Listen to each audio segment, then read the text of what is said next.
Hello, everyone. Welcome to a Missing Gnome cooking stream. Today, we are going to be having some fun. We've got a lot of stuff on the docket. It is going to be a long stream because we're going to be going through the whole process, basically, of a fine dining menu here. There is a lot of stuff that goes into fine dining, and we're gonna kind of work our way through that whole process. Today we're only doing a 3-course tasting menu, and it's all gonna be paired with cocktails, and we're gonna kind of go through the entire process of how to make everything happen. So buckle up, we've got a long ride ahead of us today. I should say today also, we are sponsored today by HelloFresh. So we'll be plugging that throughout the day as well. So, yeah. You'll see that little link up in there in the corner with my little promo code on there. Use that code on HelloFresh and you'll get 16 free meals and free dessert for life. I'm hydrating already. We're starting off smart today and guzzling tons of caffeine. But I promise you that will be changing as we kind of go along throughout the day. Because my wife, the lovely Mrs. Fancy Rock, has planned a ton of cocktails and hilarity. So not only are there cocktails paired with all of our courses today, we have cocktails everywhere. Speaking of our 3 courses today, we're going to do some fun stuff today. We've got a cucumber pineapple gazpacho we're going to be starting off with. It's going to be garnished with some fresh herbs, onions, jalapenos, all that cool stuff. Our main course, our entree course, we are going to be doing some duck. We're going to do a very classic duck à l'orange. So duck with orange sauce, but I like putting a little bit of an Asian twist on my duck because, yeah. And then we're going to be finishing our meal off today with a peanut butter creme brulee that is going to be infused with some Mexican chilies. So we get a little bit of nice smoky, spicy deliciousness in there to counteract that sweet, creamy, amazing flavors we kind of got in there as well. That being said, we always start with our mise en place. And with that, that's kind of this whole pile of everything. We have all our ingredients out. We have them all ready to go. Everything is as prepped as we can. The only things I've actually cooked so far to get going for today, I've got some rice cooked for the fried rice that's going to be going with our duck. Because you always want to use some rice that you cooked the night before to keep it dry, keep it from getting mushy as you kind of are sauteing that in your pan.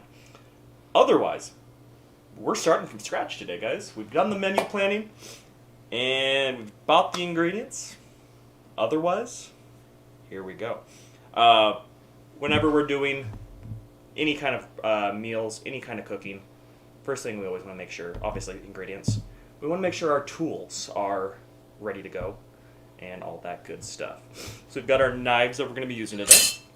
We've got our boning knife. We'll be using that to break down our duck.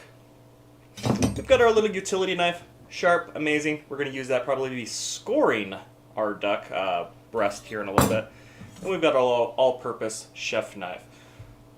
Always want to make sure our knives are all happy. So we're going to be honing them to start here. Let me know if this is too loud on the microphone and all that good stuff, but it's always a fun sound here. So I am doing this, I think, right in front of a microphone, which is great. Also, let me know if you can hear me great and all that stuff today, guys. I hope you can. Just want to make sure our knife is nice and honed. This is not sharpening the knife. The knife is already sharp, but we are maintaining our sharpness today. That's all we are doing with the steel. This does not increase your sharpness, but it does help the knife maintain its sharpness as we go through. Give this a little bit of love. We're mostly needing the tip of this one today. This is going to be using for our little fine cuts we're going to be working on. One of these days, I know I've been promising a while, I will get out my stones and we will do a sharpening tutorial on knives. But for the most part, I usually don't have time to maintain all that on my own, so we don't worry too much about that. I use a professional sharpener in most cases. Do I have Bidoof standing by? I'm pretty sure if I step up here a little bit, he's hanging out right up here.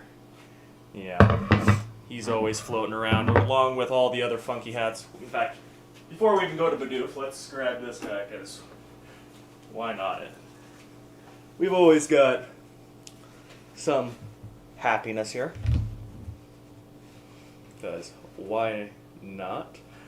But yeah, so we're going to start with our duck. That is going to be the longest process today. We're going to be doing a couple preparations with it. So let's grab him over here. He's been hanging out over here for a little bit, draining, getting all the good stuff out of him. But here we have our duck. And he is delicious. It's about a 6-pounder or so here. And I've broken down chickens on stream, and guess what? It's basically the same process for breaking down a duck as is for a chicken. But we were going to be doing a couple things today. So we're going to be taking the breasts off here later. That is going to be for our entree. We're going to be taking the legs and thighs off, and we're going to be confitting those today. We're going to be doing a very, very quick confit, because we do not have 12 hours. I hope. That being said, we're going to trim all this delicious fat off. We're going to be saving all this. We're going to be making a duck stock today. I don't think I'm going to have a use for it. We might use a little bit as we're cooking through the day. But duck stock, I don't like to waste product. We have a beautiful duck here. Might as well get a duck stock going while we're at it. I have my sous vide over here in the corner. We're just going to be doing a nice, quick, and easy duck stock. Why not? I've never actually done a duck stock before, but why not? Honestly, it probably would be delicious in the fried rice if I use it. So let's go with that. What are you guys doing there? Got a rat under the tap? You know, no rats. No rats. The wife would not be happy with that. So we're going to start here. We're going to trim away some of this fat here, because we really don't need that. We're just going to throw that right in our camber over here that we're going to be working with and making our stock in. We've got beautiful stuff going on in here. We have all this extra neck fat. Don't need that. We've already removed the neck earlier in my prep. There's probably some fun stuff in here. Now let's go ahead and reach right in here. Ooh. Actually, I don't feel any giblets in here. I don't feel any hearts. I don't feel... We might have lucked out and not have all the... what's called offal in our industry. So maybe... Yeah, I don't see any in there. That's unusual. I guess what we're going to start with... Where do I want to start with this guy? We're going to start here. We're going to get these legs off. That's going to be the part that's going to take the longest. We're going to do, like I said, a very quick confit on this. For those who aren't familiar with confit means cooked in its own fat. In this case, I do not have a bunch of duck fat laying around, unfortunately. But the nice thing is about duck, it has a ton of fat to begin with. So as we slow roast this in the oven, it will be providing all the fat it will need on top of these legs.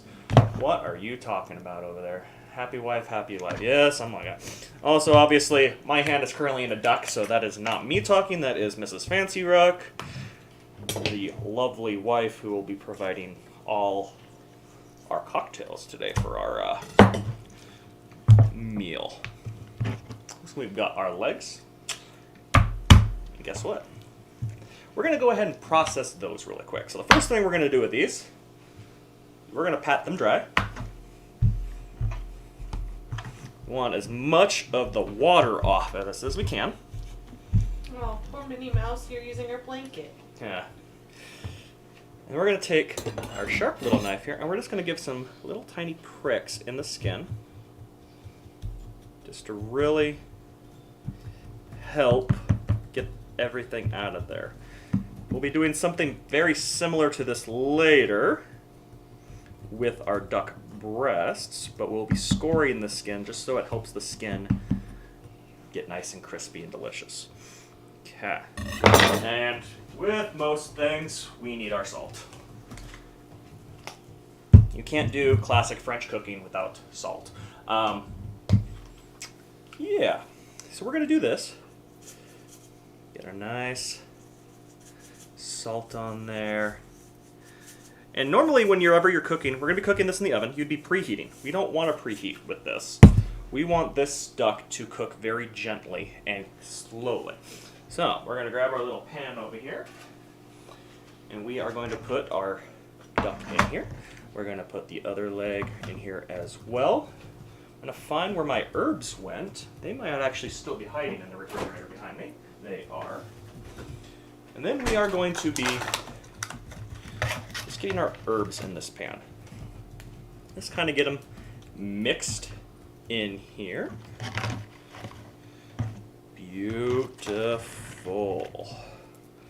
And we're just keeping this as simple as possible. So we want these duck legs to remain as whole as possible. We're going to come back to our oven. We are going to set this to 325 degrees. If I remember how to actually use this oven. Beautiful. Beautiful. And we're just going to pop that right in the oven. We're just going to let that do its thing for the next few hours, guys. We're going to let all that fat render out of it, and we're going to see how it all goes. Okay. Now that that's done. 59 people. Again, welcome to all the new people in stream today, by the way. I'm Gnome. I cook things. I play games. I do all kinds of weird things on stream. Today, we're cooking. We're having fun. I'm a professional chef. I have cooked in way too many places around the country with way too many of the best chefs in the country. So let me know if you have any culinary questions today. Right now, we are breaking down our duck breast,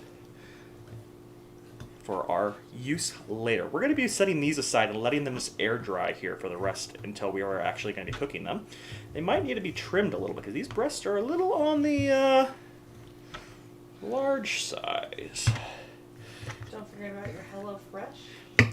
Again, use our Hello Fresh code up in the top corner of the screen there, and you'll get some delicious meals sent to you as we go through. I'll be talking a little bit later and showing you the options on that, but we're going to get this fun stuff out of the way first. As you can see, we're pulling our duck breast away from the breastbone here. We're just really not even putting any pressure whatsoever. We're just letting the sharp knife do all the work for us. As you can see, we have our duck tenderloin sitting in here, which is a weird sentence to say. But guess what? That is the equivalent of your chicken tender, except obviously we are playing with the duck. Okay, so we've got these gorgeous, enormous duck breasts. That's a lot of duck right there, guys. We've got these wings as well. You know what? We're going to take the wings off as well. We're going to use those, I think. I don't know for what yet, but why not? I'm sure I can make something great with some duck wings. But obviously, duck is much larger than your typical chicken. So whenever you see a turducken, I always laugh whenever I see turduckens, guys, because you're supposed to stuff your chicken into your duck. Good luck. Or the other way around, you put your duck into your chicken. You're not going to fit a duck inside a chicken, I promise. You can try, but that's where a Cornish game hen usually comes in. Who do we got there? I see blue writing. I cannot read. My favorite chef is cooking. Oh, is that a Wilbolt maybe? Yep. That is a Wilbolt. Glad to see you, my friend. Yeah. Sorry, I've got a screen way off in the distance I'm trying to read, and the wife is reading, but I'm only slightly blind, so I need to get glasses one of these days. So we're going to set these legs legs, wings aside. I guess, isn't a wing basically just a duck leg, sort of? And we're going to set these breasts aside here and as well, and we're going to let them air dry as much as possible. So we're going to pat them dry. Beautiful, even better. That's my wife right there, making things for my old gnome eyes more able to be seen. I'm going to grab a plate. Oh, bright and pink. We're just going to set these aside just so that they kind of lose some of that extra moisture throughout this process. And they're just going to chill over here for now. With that, we're going to clean our cutting board because we got duck all over it. The cool thing about duck, unlike, it's not your typical poultry. Obviously, whenever anybody thinks chicken and all that stuff, you have to think, well done, has to be always cooked through, all that fun stuff. But guess what? Duck is not poultry, it's fowl. And there's, I'm sure, a horrible pun in there somewhere along the line. But we're not too worried about puns today. Or are we? Nice thing about duck, we will be cooking it medium rare today. Which, obviously, you can't do with chicken, because that's how you get somebody sick. I shouldn't say that. In some countries, mainly Japan, their food standards are actually high enough where they can serve chicken rare. Never am going to be brave enough to try that. Even if I did try it, I'd probably still be disgusted because I'm so used to not, eating raw chicken. So, let us see. What is next on our horrible, horrible menu here? Drinking? Wife, that is a great, great idea. The wife will probably start making a cocktail here soon. And then with that, actually, this is probably a good place to plug more HelloFresh. So I'll have my wife switch over to the HelloFresh screen. Woo! Oh, Lord. Let's see how this goes. Maybe. Oh, there it goes. So look at this, guys. We have all these delicious things you can get on HelloFresh. They do meal planning services, basically. They'll ship you the food once a week to your door. Not sure how it works in Europe. So USA maybe only here. We'll find out. But yeah, they ship all these meals, all the ingredients ready to go. All you have to do is cook them. Follow their recipes. Follow everything. They've got some pretty cool stuff on there. You can get meat boxes. You can even order dog food, which is unusual. But they do all the work for you, so all you have to do is cook it. Which, after watching Missing Gnome cook and all that fun stuff for the day, you should be able to cook anything on HelloFresh. Unless you're soccer, in which case you'll somehow burn your cereal. But yeah, as you can see, we're scrolling through here. Lots of cool options on here. Use the code that is not currently in the corner, but there's a link down below in my stream. Click that link, sign up today, sign up anytime in the next month, and you will get 16 free meals. And as long as you keep the subscription active, you will get free dessert. And as a chef who hates doing pastry work, free dessert sounds lovely. With all that being said now, let's get back to the cooking and see how bad this goes. So, we've got our protein set aside. Dessert's going to be a pretty quick process, I sure hope. I really hope. We're going to start prepping all our vegetables, all that stuff, so that way when we go to plate all this and cook all of it, it's ready to go throughout the rest of the recipe. Nothing crazy today, guys. We're going to take this as not quick. We're going to take this at a nice relaxed pace, which is very, very different from what you would find in a restaurant. If I was doing this menu in a restaurant, obviously, depending on how many people we're serving, how many people I have working with me, this could be a 2-day project. How are you, Pixie? We are doing a 3-course fine dining tasting menu today. We've got our duck that we just butchered. We're going to be using that here. But we're also going to be starting with a cucumber pineapple gazpacho. Then we are hitting our duck à l'orange with bacon fried rice. And then we are finishing off with a peanut butter and Mexican chili creme brulee. So, yeah, we've got all kinds of crazy stuff. Thank you for the follow, Pixie. No worries. I know Twitch is a little crazy sometimes. So we've got all kinds of fun stuff we're doing today, including drinking more and more caffeine because I am a very tired old man. But yeah, we're going to be having some fun here. First thing we're going to do, we're going to start with our small things. We're going to be working on our not pushing my table. That's not what we want to do. We got our ginger today. We're going to mince some shallots as well. No, there's another piece of ginger hiding over here. Beautiful. So we're going to be starting just with our simple veggies, getting them all processed because this meal relies on a lot of just aromatic flavors. So this menu is very, very classical items on this menu. We have, there's the Bulbasaur. Yeah. We talked about Bulbasaur last night, Pixie. Like I was saying, classic French dishes, but I like putting twists on everything. That's just kind of how my mind goes with everything. I mean, I can cook a duck à l'orange the way it's been cooked in France for 200 years. But what's the fun in that? So we're going to add our Asian twist today with lots of ginger, some chilies, all kinds of crazy things. So we're going to get our ginger peeling. Again, I think I've done this before on stream. The best way to peel ginger is to grab a spoon. You don't really think about it, but a spoon is surprisingly sharp. I actually was at work the other day and realized I didn't have my peeler, so I peeled carrots with a spoon. And guess what? It works. I don't understand it, but it works. No worries, my friend.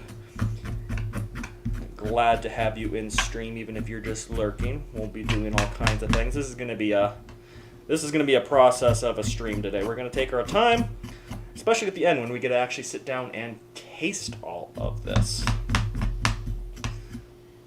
But that's going to be the fun part. When we get to sit down with the wife, we're going to be having our cocktails, and we will be tasting all of this and going over flavor profiles and all that stuff. Now, as I'm sitting here doing the boring stuff, peeling ginger and cutting shallots, let's talk about the whole process of making one of these menus. For somebody who's done this many times, over many years, a lot of these recipes just kind of come to my head, like, oh, let's do duck à l'orange, but let's change it up, let's do this, that. A lot of the times what I try to do is I start with my entree course. I figure out what I want to cook, what protein I want to make the star.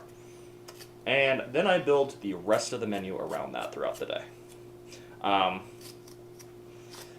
So in this case, since we're doing something heavy with a lot of sauce, a lot of carbs underneath, I wanted to start light. I wanted something to really kind of cleanse your palate before you hit that heavy dish. That's why I went with this gazpacho. It worked as a great palate cleanser. And then that's also why I went with the dessert afterwards. One, my wife loves creme brulee, so we went there. And two, the creaminess will be a great way to finish off after having the fattiness of the duck that we're going to be eating. So a lot of it is just kind of like figuring out, okay, let's start with the base, and let's figure out what flavors we're going to want to do. And then from there, we just kind of think, cocktails, okay, we know. So in this case today, we're going to be doing a gin cocktail with our first course, because the aromatics and all the flavors of the gin will pair really well with the cucumber. So we're going to go with that. And then with the main course, we're going to be doing a whiskey cocktail with a little touch of orange in it, because why not? And whiskey is delicious. We'll actually be using this brown sugar bourbon that is prominently displayed in the gnome's mouth right now. And then for the finishing course, we're going to be doing a cocktail that my wife and I actually have been designing and did a lot of tasting last night on, and it is delicious. It is also going to be no, I shouldn't say that. It's normally a whiskey-based cocktail. It has a little bit of whiskey in it this time. But normally, it'd be full whiskey. We're calling it a chai new fashioned. It is a play on an old fashioned, but we'll go over that here in a little bit as well. But delicious stuff. All kinds of cool stuff. The only thing I'm not liking about this menu that I'm doing is that, so normally I love cooking for tons of people and letting other people try all this crazy thing. So the rough part about this is I'm cooking this menu and realizing, I love to eat it, but it'd be cool to have other people try it. So one of these days, we'll find a way to get a viewer or 7 in here and maybe do a menu for people. I don't know. We'll figure it out. I know I got a few viewers that live within a couple states of here. We'll find something out. You have a volunteer. Oh, I know I've got a volunteer. I've got a Joe Plays. I've got a Mr. Sniper who lives relatively close. I've got a soccer ball that lives down south of here as well. You know, we've got some people. So maybe we will figure that out one of these years, days, months, I don't know. We will plot and plan, and because I don't know, as much as I love eating food, I love seeing other people's reactions to the crazy things I do, because I know the flavors. I know they're going to go well together, because I've probably cooked things similar to this before over the years. But it's kind of cool having other people who have never tried these flavor combinations before get to try some cool things. Yeah, anybody in the western United States, maybe I will work on getting a Discord channel figured out. We can maybe start planning something. I don't know. We will see.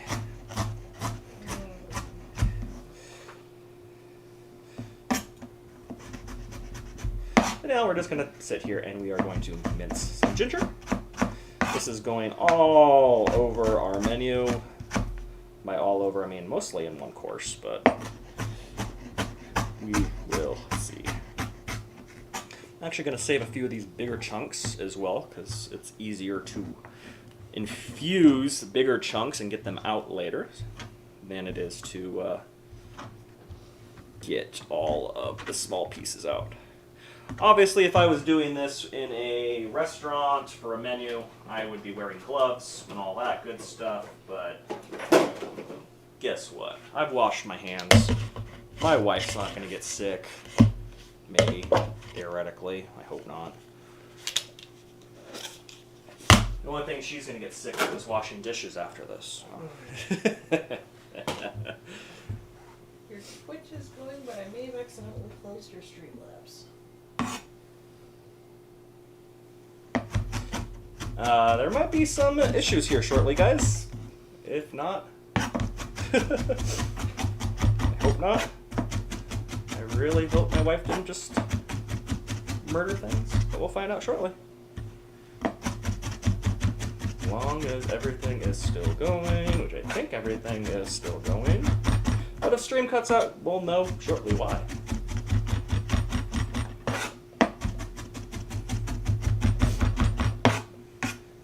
Also, fun note, this is also being streamed on YouTube today, so we'll see how that all goes. But now we're just going to mince this ginger till it is nice and fine, and you love washing dishes. That's a sentence right there. That is a sentence right there. And again, for all you new people here watching and around, I am Missy Gnome. I cook things. I play horrible games. Not as much as I want to, but because, man, after a 10 to 12 hour shift in the kitchen, coming home and trying to actually be entertaining doesn't work all the time.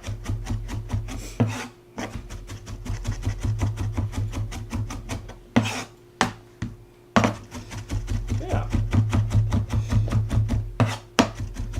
So again, we're just going to be going through our vegetable mise en place here for a while, making sure all of our ginger is finely minced, so it's all the same size. We don't want a ton of texture from this right now. So hopefully we can get this minced, all that good stuff. I do like hand washing dishes sometimes. It's kind of therapeutical until you work in a kitchen that has a dishwasher the size of my kitchen that I'm currently in. And you have to have 4 dishwashers going full speed for 6 hours straight just to keep up. Welcome to Cheesecake Factory, where all the dreams of dishwashing hurts. Okay, we got our ginger nice and finely minced here. Beautiful. So most of this ginger is going to be going directly into our fried rice later. And probably a few other places. We'll see. We'll see. I like, as much as I love following recipes and all that stuff, especially if I'm just cooking for myself, guess what? I'm going to be kind of changing things as we go, going with the flow, and seeing what all happens. Because, yeah. But if you guys are interested, most of the recipes that we're cooking today are currently posted in my Discord. Including the pork belly fried rice, the orange sauce we're going to be doing for the duck, and the creme brulee. So, if you're interested in any of those recipes and how we're going to be doing this, guess what? They are all in there and ready to go. I'm going to take a quick break here for 30 seconds while I help the wife figure out some technical difficulties, maybe? This?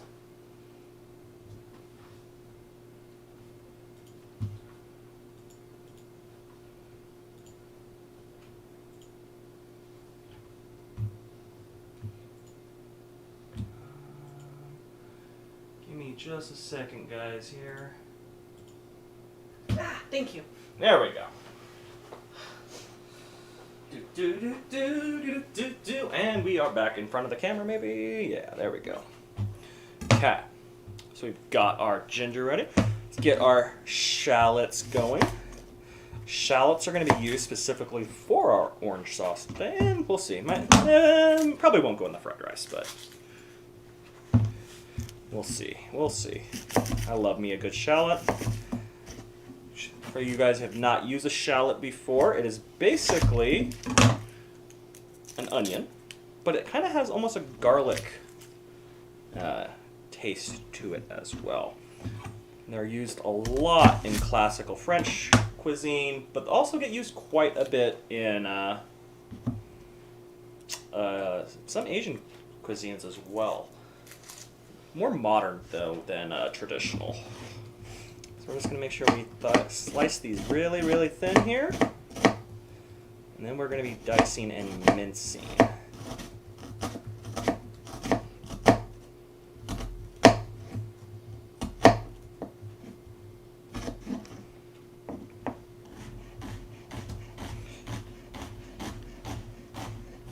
If anybody has any culinary questions they'd like to ask, anything about restaurants in general, feel free to ask. I will answer whatever I can. Nothing Cheesecake Factory related, please, because I am not allowed to legally answer anything about Cheesecake Factory recipes.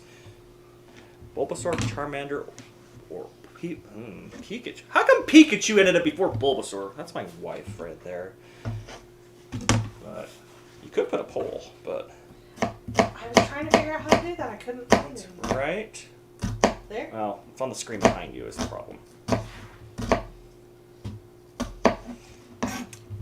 But obviously my answer is always going to be Bulbasaur. And I've always had a soft spot for Charmander as well, but why? That's a clip.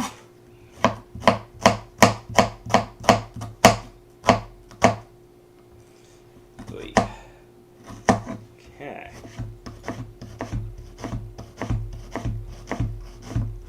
Get our nice minced shallot here. This would also be considered brunoise, which is basically just a very, very, very small dice on your shallot. If I ever start using a lot of weird classical French names for things, let me know and I will try to explain them. A lot of them just come naturally these days.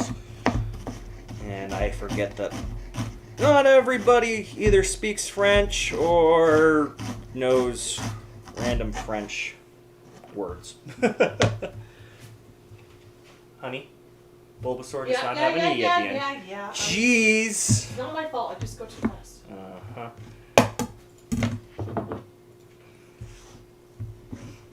Okay. Beautiful, beautiful, beautiful. Got our shallots. And as we are going, we're going to make sure our cutting board is staying as clean as possible. Beautiful.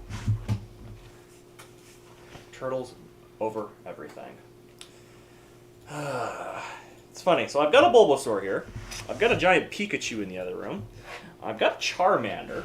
I don't think I have anything Squirtle. I got a Squirtle Light. So actually, I've got all 4 of the starters covered now. Thanks to Mrs. Fancy Rock. I realize I haven't even started my duck stock. So let's grab this onion here. Let's get this onion. Hopefully it looks good. Yeah, beautiful. Beautiful. We're going to take the ends, throw them in the pot. We're going to throw a little thyme in this pot as well, because why not? Save that a little bit. You can go in there as well. Got our onion. Onion's going to be going into our fried rice later. Because, yes. The other half is going to go in our duck stock. This has a little additional flavor. Wife might be able to answer this. Is there any celery in the refrigerator behind me? Or is the daughter finally... Oh, yeah, right. When's the last time you tried to give a 3-year-old eat celery? Last week. Accurate. No celery. Oh well. Oh, yeah, probably because I cleaned up the fridge. That is fine. I think that will be good there. We're going to go ahead and grab this very gently here. And then we're going to come over here, get some water. We're doing this a little bit differently than we normally do a stock. We're going to be sous vide. And by sous vide, immersion circulator, I should say. And seeing how this goes. I've never actually tried doing this with an immersion circulator. And I know I'm off screen, but hopefully you guys can still hear my voice. We're going to throw a couple pieces of ginger in there too, because why not? Ginger makes a great addition to stocks. Same with lemons, apples. They add a nice little extra bit of flavor in there if you ever are interested in making a stock of any kind. And we're going to just do this real simple here. Sink is trying to come with me. We're going to make sure we do not spill this giant bucket of water all over my countertop. I need more water in there. I know. Down. Real entertaining stream right here. Oh, water. I'm still trying to get used to this kitchen we're in. We've only been here for 2 months now? 2 months. I never remember which anything is everywhere. I think The vote is for Squirtle. Ah, Because there's a couple I can fit and get added in. okay. So, We're squirtling. yep. I don't know what that means, but we're squirtling. Stream experiments. I have no idea what the wife is doing, by the way. She's crazy, but we'll find out shortly. I'm sure what she's got planned. Alright, now we have enough water to actually cover the sous vide. We're going to plug her in. Let's get this duck stocking. Try not to spill anything. I know this is a... Okay. So again, with stocks, we never... I know my head's probably right in the way right here. We don't want to ever bring our stock to a boil.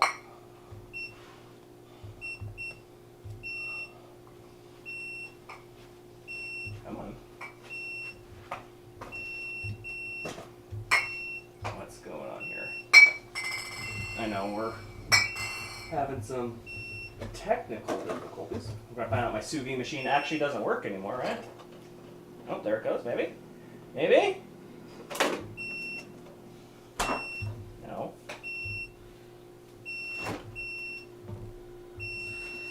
It likes beeping at me, that's all I know right now. I know we're getting up close and personal with the camera right now. Okay. Maybe? You on? You doing things? It's doing things, theoretically. Okay. Back to our onion. I know we've took a little bit of a detour there. Let's put our score marks into our onions so we make sure we have even pieces. I almost forgot that, and I would have been ashamed. My stuff. It's on that side. We're just gonna do a nice, small, honestly, probably brunoise again. Put this as small as we can. That way it fits in perfectly with our fried rice and breaks down evenly. Beautiful. Beautiful. That'll do us. I'll throw the rest of this in the pot. Okay. And then we're going to grab a ramekin. The wife's behind me. Everybody say hi to the wife. The wife.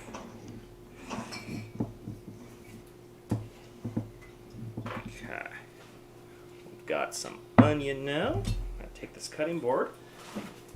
Whee! Again, making sure we're cleaning as we go. We don't want to make a big mess and destroy everything throughout the day, theoretically. Yeah, no messes, please. My wife loves cleaning up my messes. I know we're on ad break right now, so you guys can't probably hear everything I'm saying here, but... If you subscribe, you can. If you're subscribed, you could. Okay. We've got our onion. We've got our shallots. We've got our ginger. What's next? We need to work on some oranges. Cut a slice of a lime for me, please. Cut a slice of lime. I'm going to ask the wife right now if she knows where our hand juicer is, because I realize I do not know where our juicer is. The little orange, the yellow. Mm-hmm. It's that way. What are you doing in my kitchen here, dude? I'm not doing anything in your kitchen. Okay. But we're going to start by trying not to run over my wife.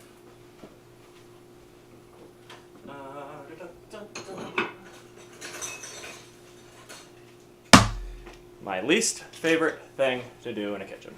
Or one of my least favorite things, for sure. Use this for a moment. Beautiful. We're going to zest some oranges. Zesting is one of those things that, yeah, you love to do, but also hate to do, because an hour of work, you feel like you didn't get any actual work done. But we want all this delicious zest. This is going to be a big portion of our orange sauce. Unstable. It's my stream saying it's unstable. Don't know.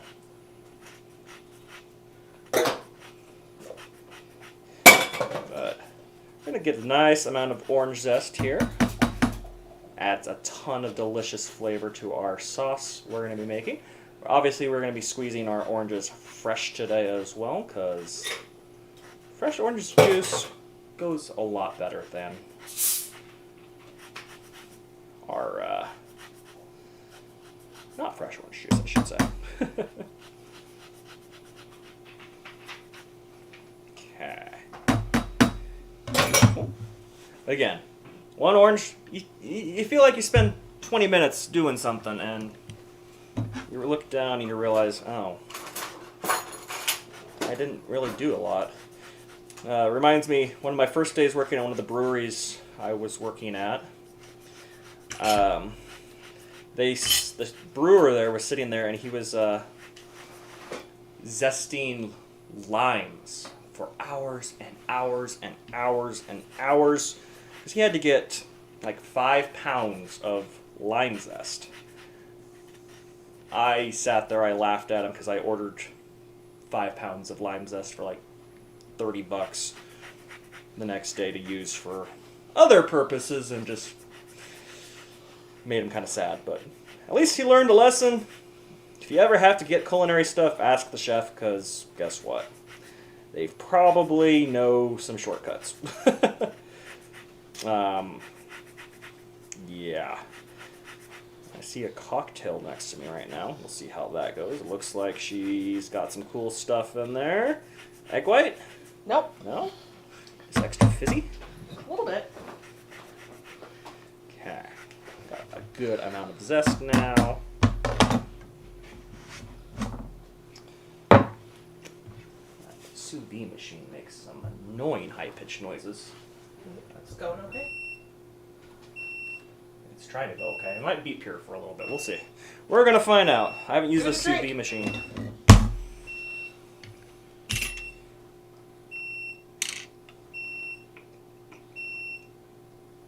Mm. Coconut? Coconut rum.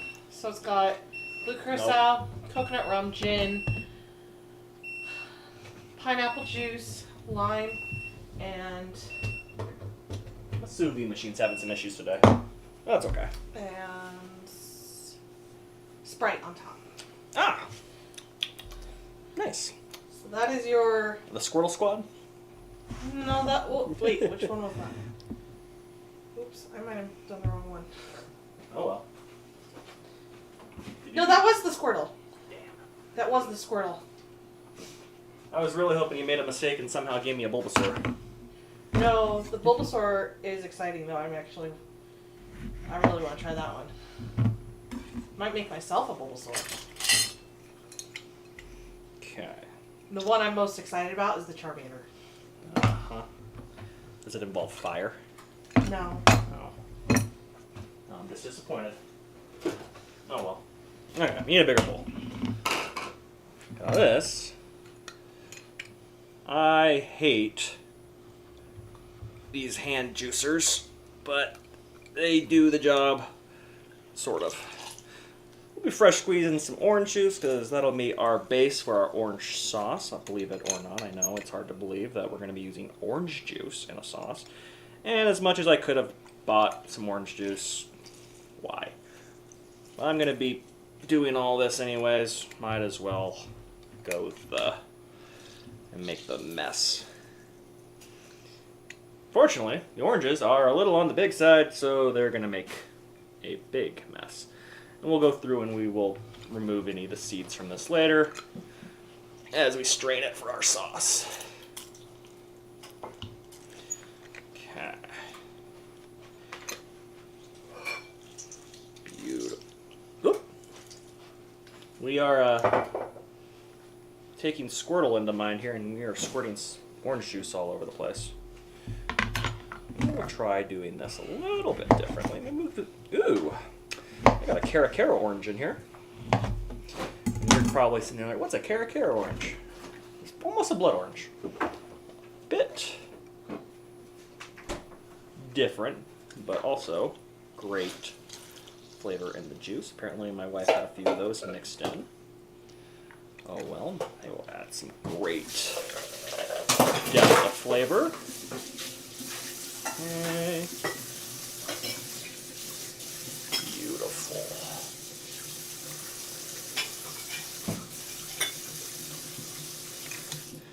I know, this is the real exciting part here, guys. I apologize for the excitingness that is oranges, but this is the life of a chef right here, doing all the annoying tasks that no one wants to do at home.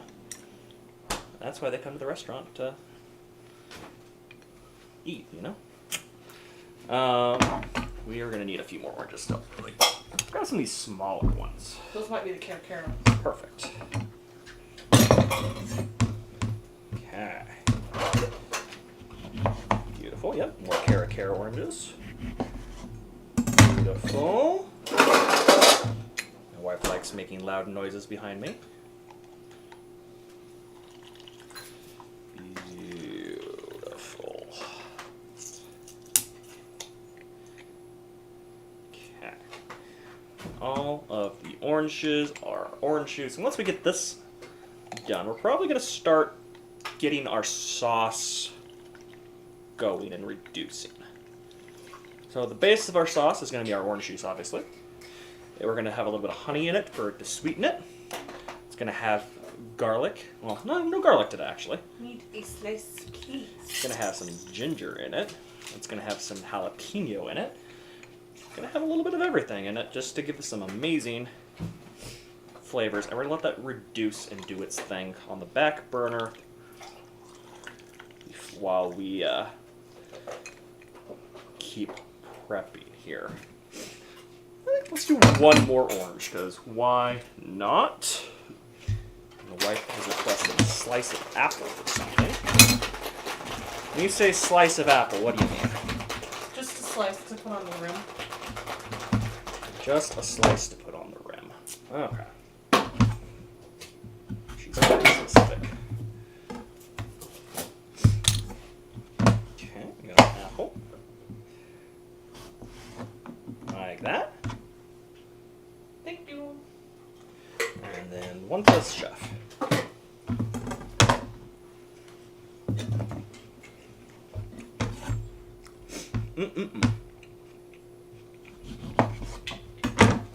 Beautiful.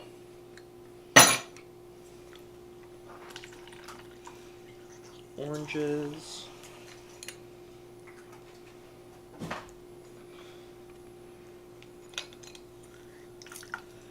Okay. Beautiful. Apples and cheese. Yeah, the wife has a tendency to eat a lot of cheese. Not as much on the fruit side, but she got a charcuterie board for Christmas, so she does manage to have some fun with that stuff pretty regularly. Yummy. That is the Bulbasaur. That is a Bulbasaur, huh? Mm-hmm. I was right, Bulbasaur's the best. Fight me on it, guys. Okay. So, let's get our sauce working. So, first thing we're going to do, we're going to get our stove going here. We're going to need a nice and hot stove. We are going to add in a little bit of ginger. We're going to add in a little bit of shallot. I know very, very precise measurements here. Let's add some onion in just because we can. We have it. Beautiful. And we're going to add in, where is my sesame oil? I've got a little bit of sesame oil put in here. Beautiful. Too many knives. Yeah, never get in a fight with a chef, guys, because there's a good chance they've got a knife somewhere on them. Okay. We're just going to let our aromatics going, and then you know what? Since we've got oranges, we're just going to go ahead and throw in some orange. Why not? Just get that going, do its thing. Throw in a little bit of fresh thyme in here as well. Boom. So, pretty classic French start so far. Let it do its thing. Let that all render down a little bit. Sweat out, and then we'll glaze with our orange juice. Add our orange zest. Add our honey, add our soy sauce. And that will be the start of that delicious sauce. Okay.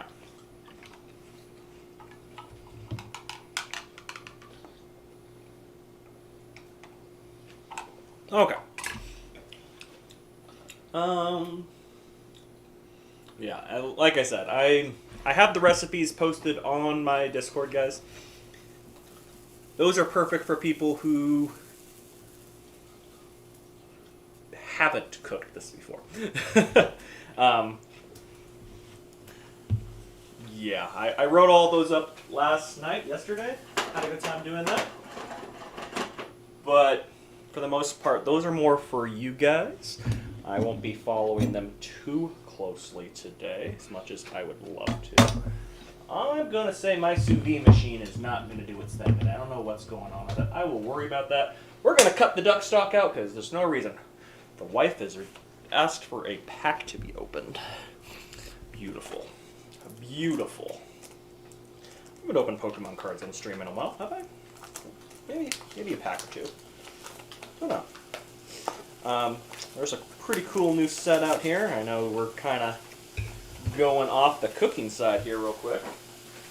But that's the cool thing, guys. I'm not just a chef. I also do a lot of Pokemon stuff, as you can see by all the crazy stuff in my background. We have fun. We do all kinds of cool stuff. We are going to be opening up a pack of Paldean Fates. It's a pretty cool new set that came out recently. I'm going to try not to burn things while also doing this. Let's see. A lot of shiny Pokemon are in this set, including a shiny Charizard, which is always fun. I have no idea. What's a Pokemon? Yeah, fair. I have no idea what the pack trick is on this set, so we're just going to kind of see how we do. I have no idea. I can't see what's happening either, guys. So the wife, hopefully. Maybe. Am I too high? Am I too low? Up. Little. Up more. There you go. There we go.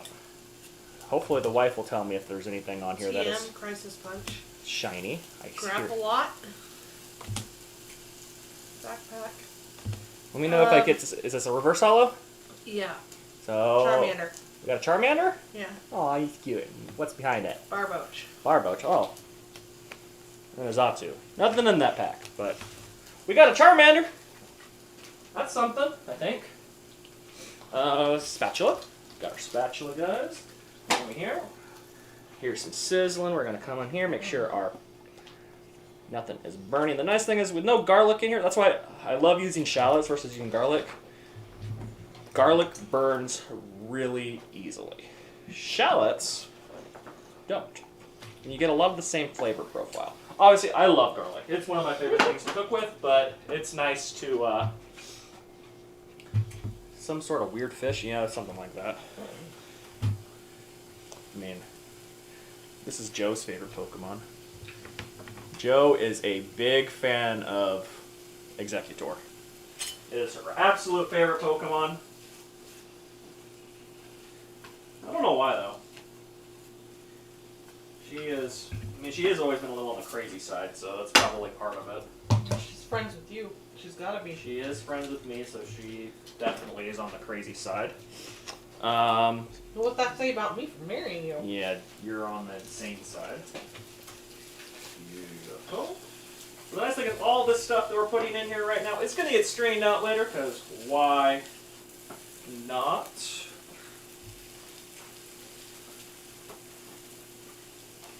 And we'll add a little bit more texture later. But we're just wanting to make this delicious sauce rice now. And try not to make too much of a mess like I'm currently doing. Beautiful. Let that keep cooking, cooking, cooking, cooking. I did add a little bit of sesame oil into that just to make sure things Had a little bit of moisture in there to keep them from sticking and burning to the bottom of the pan. Sesame oil has a very low smoke point though, so you gotta be very, very careful with it. If you're using a hot pan, it will flash and smoke and all that fun stuff. You don't really want that if you can help it. So we just put a little tiny bit in there to make things functioning, but not crazy. Okay. Beautiful. Okay. We got our delicious pot of deliciousness. Delicious pot of deliciousness. That's a sentence. We're going to add our orange juice in here. Oh yeah. Okay. Set the towel down so I don't burn the hole in my cutting board. As I add in a little bit of soy sauce. Just a little splash to give us some savoriness in there. And then we are also going to figure out where the honey is hidden. Way over there. Just a little bit of honey. Just to add some sweetness. You could add sugar in this as well, but it usually gets a little on the grainy side. So we're just going to give it a little loop. Just enough to add some sugar without going too crazy. Give that a stir. Beautiful. The only other thing we want to add still, we're going to add a jalapeno. And be very, very careful. We're not too worried about this because we're just going to be straining all this out later anyways. We're just going to throw that right in there, give it a little heat. Beautiful. And we're going to put this on low heat on the stove behind us just to let it do its thing and reduce and make all kinds of happiness. Bad puns made from honey. Oh, I'm sure. I am very, very sure there are bad puns with honey. Right, honey? Yes, dear. Mm-hmm. You know, my honey is very sweet. Yes, I am. Well, a little on the sour side, too, but again, she married me. She must be, You asked for it. hot honey. You mean like this hot honey? Yeah. Mike's Hot Honey. We're not sponsored by them. We should be, because I use that stuff a lot. It's your second bottle. Oh, I realized I forgot to put something in my sauce. We didn't put the orange zest that we slaved over in there. Let's get that in there. Yeah. Beautiful. We'll probably zest a little bit more of that later as well, but we'll see. We will see where the road takes us today. Okay, now we got our sauce going. Let's get back to veggies. We need to do our green onions still. We need to get those jalapenos done. We will need to work on our cucumbers and our pineapples. Yeah. Now that you don't work at Mod, you need to get yourself your own personal bottle. Highly recommend. I find it in the most high-end grocery stores. I haven't checked too much in like your regular like Safeways, Albertsons, all that stuff, but for sure can find them in like your Whole Foods and stuff like that. What are you looking for? I don't know. No, what are you talking about? Hot honey. You can find it. It's becoming more common all over the place. I will say normally whenever I'm working with jalapenos, I'm putting gloves on, but I don't have gloves today, so you know what? I'm not going I to can worry. get you a pair of gloves. No, I'll be fine. First aid kit. I will be fine. So we're going to get some jalapenos working. Just enough. We need a little bit just specifically for our, honestly, mostly for garnish for everything tonight, or today, whatever. It's a nice, 1 o'clock in the afternoon right now, something like that? I have no idea. 111. 1:11. It's sure for an hour now. Beautiful, beautiful. So we're just going to take our membranes out of this jalapeno, all the seeds out as well. Remember to clean the guajillos too that we'll be using. So we will be probably getting our creme brulee mixture working here soon. which is the one thing I actually have to follow a recipe for because baking sucks. And I've made a lot of creme brulee over the years, but I never remember my recipes off the top of my head. So we have to play a little game called actually reading. Okay, 2 jalapenos. And we're going to do some strips of jalapeno. We're going to do some rounds, I think, too. Why not? So we'll keep the seeds and the membranes in here, and this one specifically. Get some nice thin slices of jalapeno for all kinds of fun stuff we'll be doing.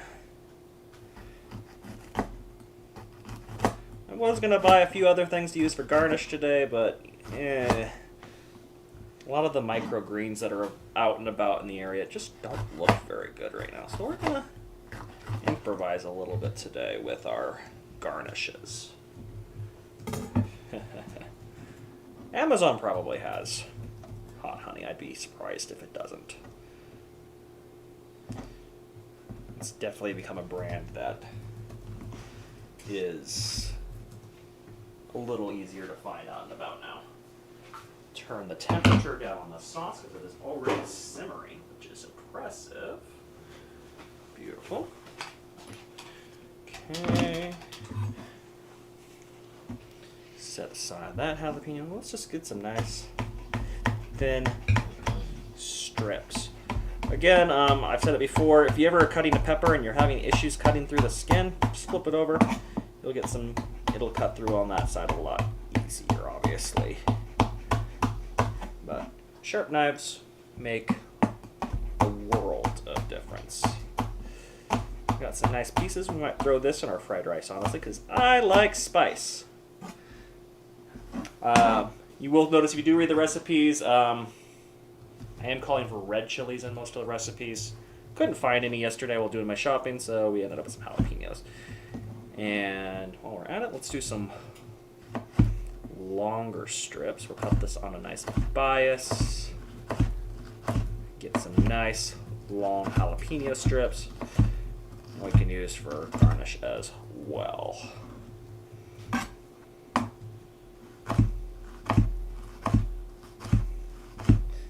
That's the cool thing about a lot of culinary stuff is you can change how you cut things pretty easily, and there's all kinds of different ways to do things. So we have some nice long, thin julienne jalapeno for whatever we want to use it for. I don't know yet. That's the cool thing. I've got all this envisioned in my brain of how I want to cook all this stuff and all this crazy stuff. But as I'm going, my mind is constantly churning, and we're coming up with new designs constantly. So,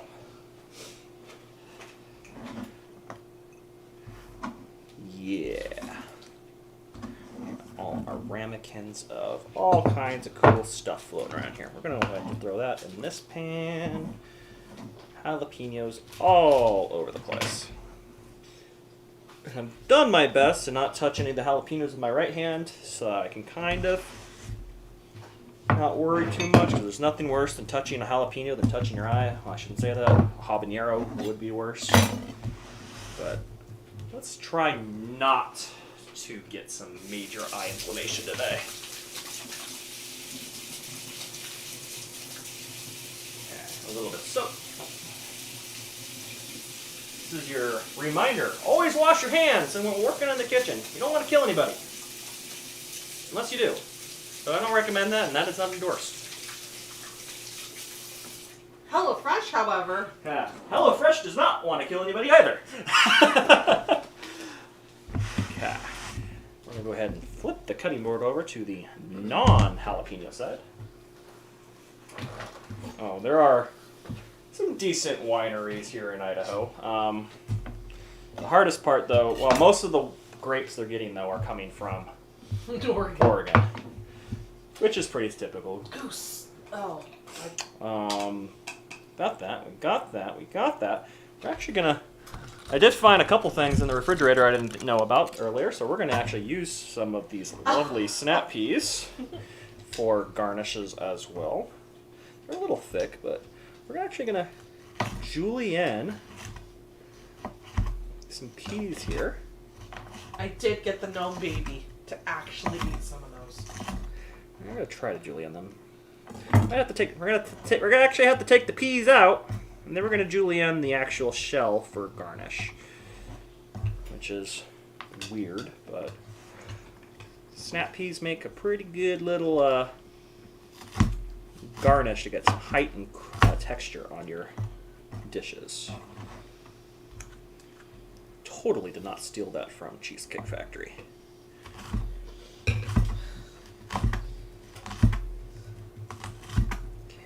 Gonna get a little bit of that.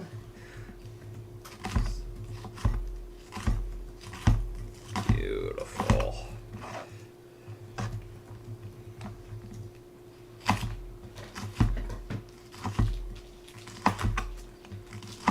Okay.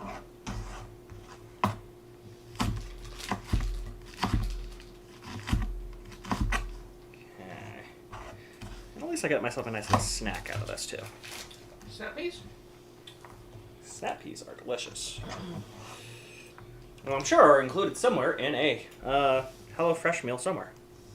So order HelloFresh today for 16 free meals and free dessert for the life of your subscription.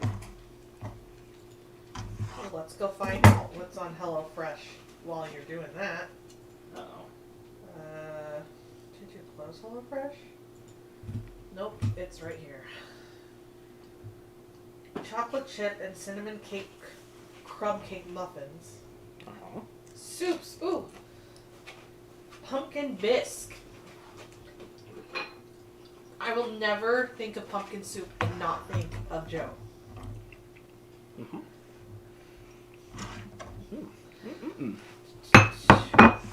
There is pumpkin hand pies. Salted pretzel bites with white cheddar sauce that you would never eat with me. Nope. There's this flatbread. Mm-hmm. Skinny dipped pumpkin spice almonds. Pumpkin spice oat lattes. Let's go to this beyond the box section. Oh, you can do donations. So you can donate to the community. That's cool. Ooh, shrimp. Oh, I could get some shrimp.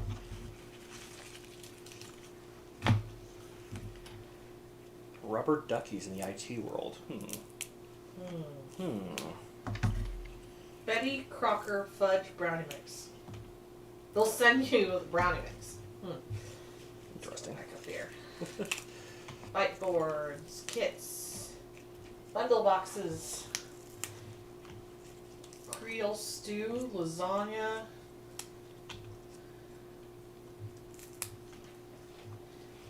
So the one thing I'm saying is this does not say it's raw.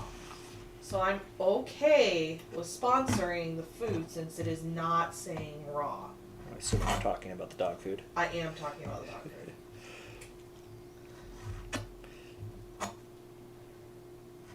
We're just gonna... So, okay, I'm excited about that. Let's go back to this. Back to the gnome, everybody. Watch me do one of my least favorite things ever. Julienning green onions. Years and years and years ago, geez. 12 years ago, when I worked for Wolfgang Puck for the first time, I had to do gallons and gallons of these julienned green onions because guess what? They were on his signature salad, and we sold a ton of them for catering dishes, and that's the fun thing about catering. You do the same job for basically 8 hours at a time, because why wouldn't you? So you sit there and you sit there and you... My wife's Alex making him not noises again. You sit there and do the same task over and over and over and over and over. And then you go to the next event, and guess what? You get to do it again. Thank you for the Prime subscription, Mr. Wilbolt. I appreciate it, my friend. Always good to see you. I know you snuck in here earlier as well. Guess what happens when they subscribe on cooking streams? What happens when they subscribe on cooking streams? Wilbur gets to pick either a new apron or a pink or purple hat. New apron? Do we Yep. have new ones? Well, No. Luckily, I have the French-made apron hidden away. I'm sure you do. Do you know where it is? Uh-oh. So, Wilbolt, you get the choice. There is a frozen apron, there is a pink chef hat, a purple chef hat, and the French-made apron. So, you can pick one of those, and that is exactly what Gnome gets to wear. Oh. Uh-huh. Uh-huh. I'm so excited.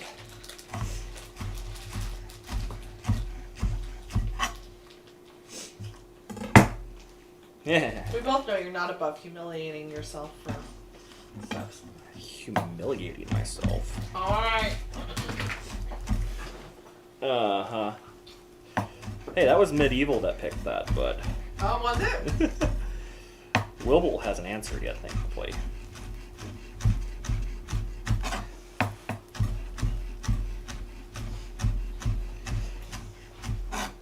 Yep. Oh, yeah. I had a bad feeling about that, because why wouldn't it? That's not the French maid, is it? That is the French. How many French maids do we have? We have the French maid, the lingerie, and then I don't know where the Cinderella, but I have Elsa. See, the best part about this is currently the camera doesn't see the apron. Hey, I win. I can change that. Yeah, I know you can. Take a step back and show everybody what you're wearing.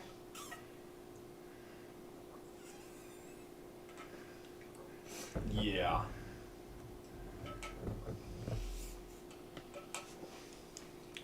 Not the first time, won't be the last time. Can't even. Yeah, this is. This is an apron right now. Okay. So how's your Bulbasaur? It's a great Squirtle. Wait, what? You had the Bulbasaur, remember? Shit. Okay. Where am I? Green onions. Beautiful, beautiful, beautiful. Okay. We've got our julienne green onions. We'll be using those for garnish. We've got some diced green onions as well. So we always need a little bit of green onion if we're doing anything that is remotely Asian, you know?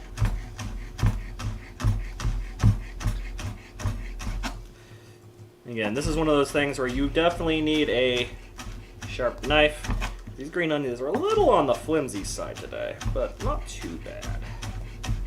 Prefer if they were a little crisper, but they will work. Okay. Again, this is going to be one of those things that's going to go into our fried rice. Once we get to that point. Our sauce is coming along nicely right now. We'll be straining this here shortly. That way we are left with just a delicious liquid sauce. Ugh. Bulbasaur is a funky squirrel. Bulbasaur is a funky squirrel. I mean, Squirtle is a funky squirrel. Squirtle literally is a turtle that is also a squirrel. But my wife is eating a block of cheese. Yeah, that's something. You're making me hungry. Okay. Don't eat too much. We're going to be eating sometime in the next 4 or 5 hours. We're going to be here a while, guys, I promise. containers. I'm running out of containers. What do you need? Just bowls. That's okay. We got lots of bowls. We're using every bowl in the house today, guys. My wife loves that. But this is part of your mise en place. You want everything separate, everything organized, so that way it's all ready when you want to use it. Mise en place. Everything in its place. Oh, you forgot your wedding ring. In a new marriage, yeah, that is a dangerous mistake, sir.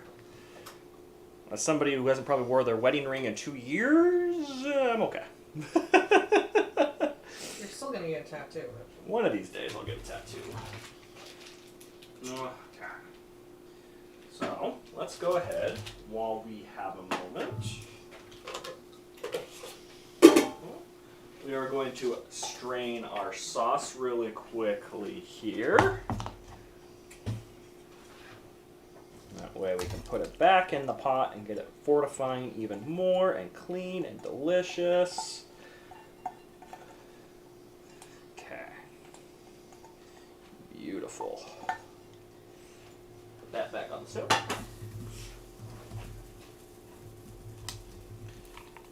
Get as much of that liquid out of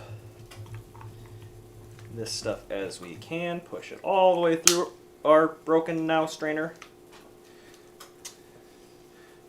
You broke my strainer? I may have broke the strainer. I heard a crack. The handle. It's still together. But I heard a crack! See, I gotta find out if Cheesecake Factory has a tattoo policy for that. Otherwise, we'll see. Because Cheesecake Factory has a policy on just about everything. It's actually kind of impressive sometimes. This was the first question or not first. It was up there. It was one of the questions I asked today. Was, what is your dress code? Can I have my hair purple? Got our sauce back in the pan. It's just going to be sitting there, staying hot at this point, I think. Let's give it a taste. See if the flavor profile is where we want it to be. It should be pretty good.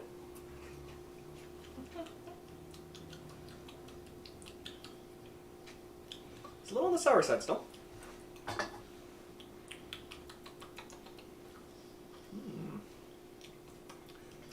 The onion came out very, very strong in that. So we're going to actually do we're going to give it a little love. You know what? Hot honey. Needs a little more sweetness. Needs a little more heat. That'll give us a nice little kick of happiness in there. Give it a nice little stir in there. Beautiful. I'm going to add a few pieces of ginger in there as well, just to let those kind of do their thing. We'll pull those out later. Otherwise, we're going to let that just do its thing. Stay on low heat. It's going to simmer a little bit, but not too much. And from there, let us move on to, actually, we're going to start doing some fun with the cucumbers. We are, honestly, a majority of the way through our veggie prep at this point. So we're going to get our cucumbers going here. Go ahead and take our plastic off them. I will say, these cucumbers are massive. I don't usually get cucumbers this big, but this was the smallest one. And that's kind of scary. Generally, when it comes to any vegetables, if you get things that are getting to this size, you don't want to get them to a certain degree. You always want the average size thing, the ones that look like they're supposed to look like. Yeah, you get your better bang for your buck if you're going by the each, and this is one cucumber and you're paying for one cucumber. But generally, if it's grown this long, you lost a lot of your flavor. Cucumber I'm not too worried about because we're going to be basically just using this for our soup. It's going to have a good amount of flavor either way. realized I took a little too much off the ends. I won't be able to do this. So a lot of this is just going to be getting put into our food processor here in a little bit. I'm actually going to peel this before I get too far, because peel just doesn't add good flavor. I should always remember to peel things before you cut them, because it'll be a little easier, but I got a little ahead of myself. But, oh well. Yeah, cucumber skin just does not blend up very well. You'll end up with a lot of graininess if you leave it on there. A lot of times if I'm doing a gazpacho, I'll use a juicer and it'll just take that off for me. Our juicer is a little on the fritz right now. And by that I mean, no idea where half the parts are to it. So, well, we're going to be doing this the old-fashioned way today. And using the food processor to puree. And then we'll be straining. We will see how all that goes. And also get all of our seeds out too. You don't want seeds in your soup. Pineapple. I've actually never done pineapple in a gazpacho before, so we'll see how that goes. It's gonna be delicious. But it's gonna be interesting texture-wise. We do need a compost bin. But at the same time, we're in Idaho, and yeah. Compost isn't a thing in Idaho. To be fair, recycling isn't a thing in Idaho.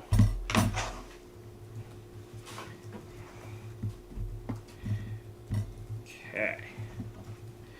Beautiful. I cut this into small-ish pieces.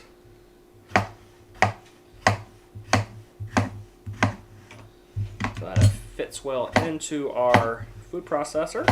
Okay.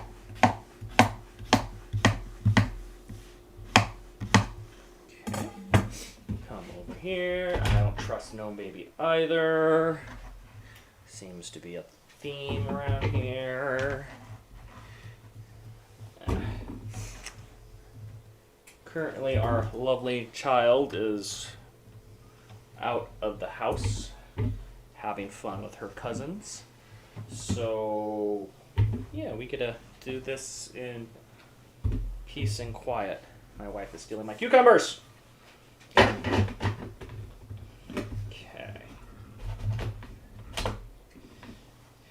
This tastes different.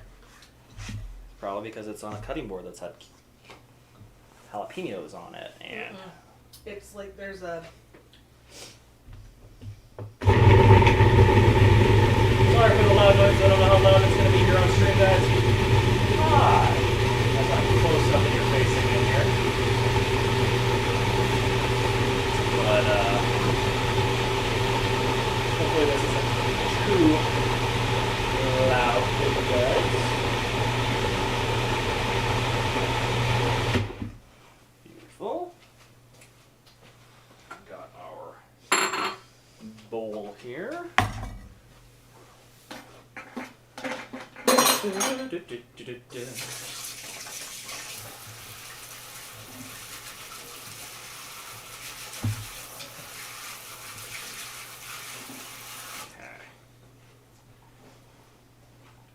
Yeah.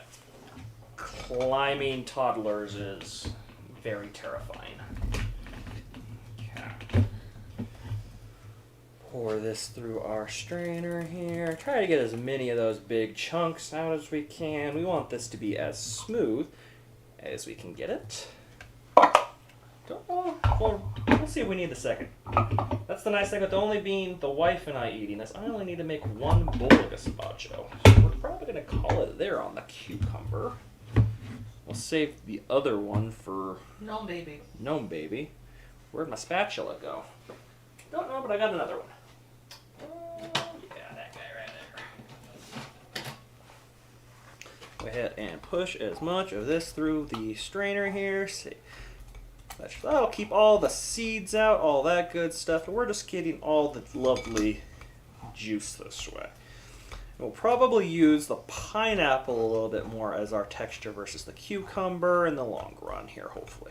We might set this aside in case we do need to thicken up a little bit, but I think we should be fine. But now again, this is all the fun of going through the whole process today here, guys. Sniper baby, yeah. You got a long life ahead of you still, Sniper. Take advantage of some peace and quiet while you can. Sniper is how old? He's early 20s still. Good lord.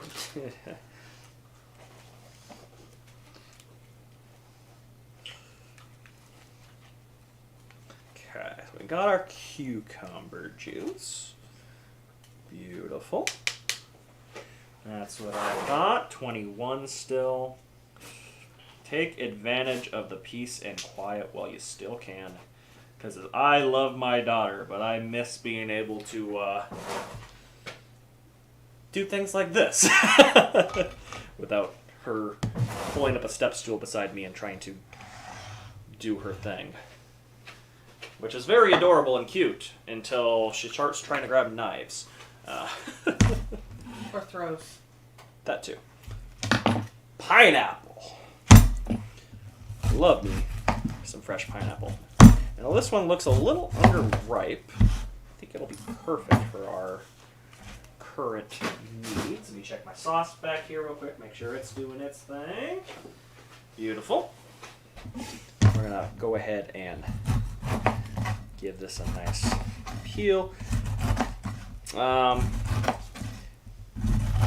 Could do a little bit more clean cuts to save a little bit more pineapple, but you know what? I'm not too worried about it with how white this pineapple is. That's actually a weird sentence to say. Probably not gonna need all of this, honestly. Won't be using too much of it later. Well, I hope you wouldn't need it. It's not bread. Drink. God. My wife's got puns today. Ooh! Okay. With usual, you don't want the center of the pineapple. It's a little on the tough side, very fibrous. Wouldn't blend very well either, so we're not going to save it. Usually, I actually don't usually mind chewing on it for a little bit. It's got a lot of good flavor a lot of times, but just does not work very well when you're trying to puree. But here we go. Okay. I'm going to cut this into small pieces as well. That way it purees nicely in our food processor. Actually, I'm going to give it a little taste here because I want to make sure we're... Okay. Like I thought, it is a little underripe. But it still has some good tart, sweet flavor to it that should pair well with the cucumber. And then with this one, we're also going to be doing a little bit of whiskey barrel-aged black pepper to garnish. We'll add some nice smokiness to this. Probably some fresh jalapeno. And honestly, I think those that julienne snap pea will be going on this as well for our garnish. I thought originally about putting some yogurt in this dish as well to kind of give it a little bit more tanginess. But I decided... That you forgot? No, I omitted it purposely. It was something I wanted to add in there, but I think it would have overpowered the other flavors in there. It would be good, and it works as a great garnish sometimes. You can add a nice little streak of white on top of your gazpacho. But I wanted something a little more clean and fresh without adding that extra little bit of dairy and craziness in there. Again, this might be loud, I don't know, but we'll find out. Let that go ahead and puree until it is nice and smooth. Okay. So back over here.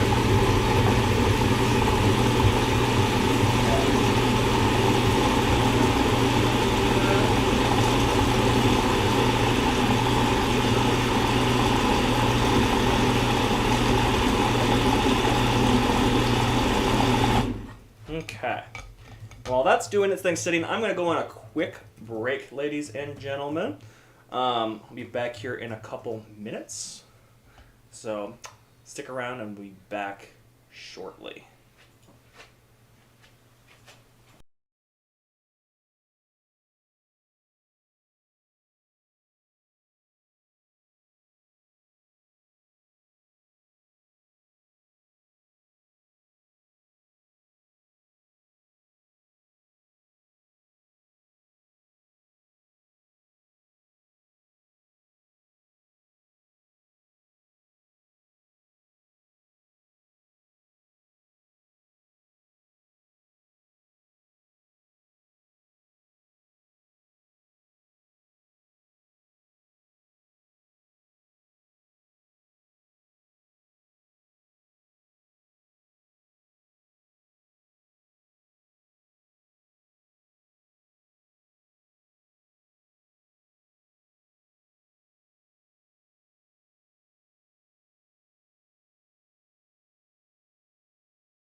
Okay, guys, we are back. A little bit of maintenance going on through here.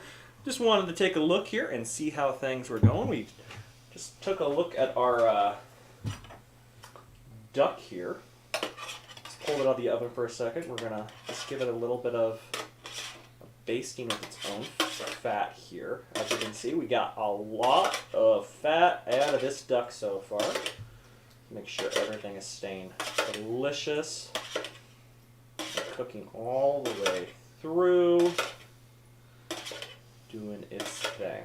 Again, this is not what you consider a traditional confit, because a confit would be almost entirely submerged. How are you today, Mr. Chill Factor? Good to see you, my friend. It's New York strip in the sous vide. Ooh, that is one of my favorite things for sure. My sous vide is actually on the fritz right now. I was planning on doing some making some duck stock with this the duck carcass I've got going on here. But it's not wanting to work for me today, so we have that on the back burner, and we'll figure that out later. But I do love me some sous vide. I was actually originally planning on sous videing those duck legs that I have, but 24 to 36 hours, not gonna work on stream. So, but one of my favorite things to do. So instead we're doing a very, very quick confit in the oven and hoping everything turns out right. Right now we are in the process of making our gazpacho, actually. It's a pineapple and cucumber gazpacho we're topping. Or not topping, but making here. So we're just going to puree. We have everything pureed. We're going to run it through our sieve, and let's go with that. The nice thing is, once this part is done, our first course is basically done other than plating. So that's pretty cool. We're just going to run this through our sieve here, get as much of that out. That'll get us some nice flavor. It's going to get us some texture here. The nice thing is, there's no seeds in pineapple, so we can actually put a little bit of this into our mixture later if we wanted to get our texture, I think. Make sure we're not just plating up a bowl of juice. I love me some gazpacho. I wish the weather was a little on the hotter side today, but unfortunately, it's ugly outside. It's gray, it's dreary, but oh well. It's Idaho. What do you expect? Yeah, so we'll see how things are going here. We're getting some good. Yeah, we're gonna definitely have to add a little bit of this pineapple puree into that mix to get it to the thickness we want. But we're getting there. We're getting there. We're gonna see how our flavor is going. We need to check our orange sauce we've got going on in this back stove here in a second as well. See how that hot honey added to it made a difference. Okay. So we're going to set that. No, we don't want to set that down on top because it's going to submerge right in there. So we're going to grab this bowl right here. Beautiful. Put that right there for the moment. We're going to give this a quick little taste. See how our flavor profile is. It should be pretty light and vibrant. We're probably going to have to actually take a little bit of this liquid, set it aside. Perfect. That is exactly what I wanted. We will add a little bit of salt later. That'll add some nice thing. We'll add that whiskey barrel-aged black pepper here in a little bit as well. And we'll see how that goes. Whiskey barrel-aged, right? Yeah. Barrel smoked, sorry. We're going to set a little bit of that aside into another bowl, and we're going to use this pineapple to thicken up just enough for what we're doing. Unfortunately, we have a lot more juice right now. This is just me having fun. So I accepted a job a few months ago as a chef for the Cheesecake Factory. And creativity, not too much for the corporate place, even though it has 250 items on the menu. This is just me having fun now and actually getting to have a good time. But we're doing this little 3-course meal today of our gazpacho, our duck and fried rice, and then our peanut butter chili creme brulee. But yeah, it's mostly just having fun and getting to actually try the culinary, having some fun with the culinary, you know. Yeah, Cheesecake Factory's menu is borderline insane. We just actually had a menu change recently and it added a lot more items, which is hilarious. But we're getting there. We're figuring it all out.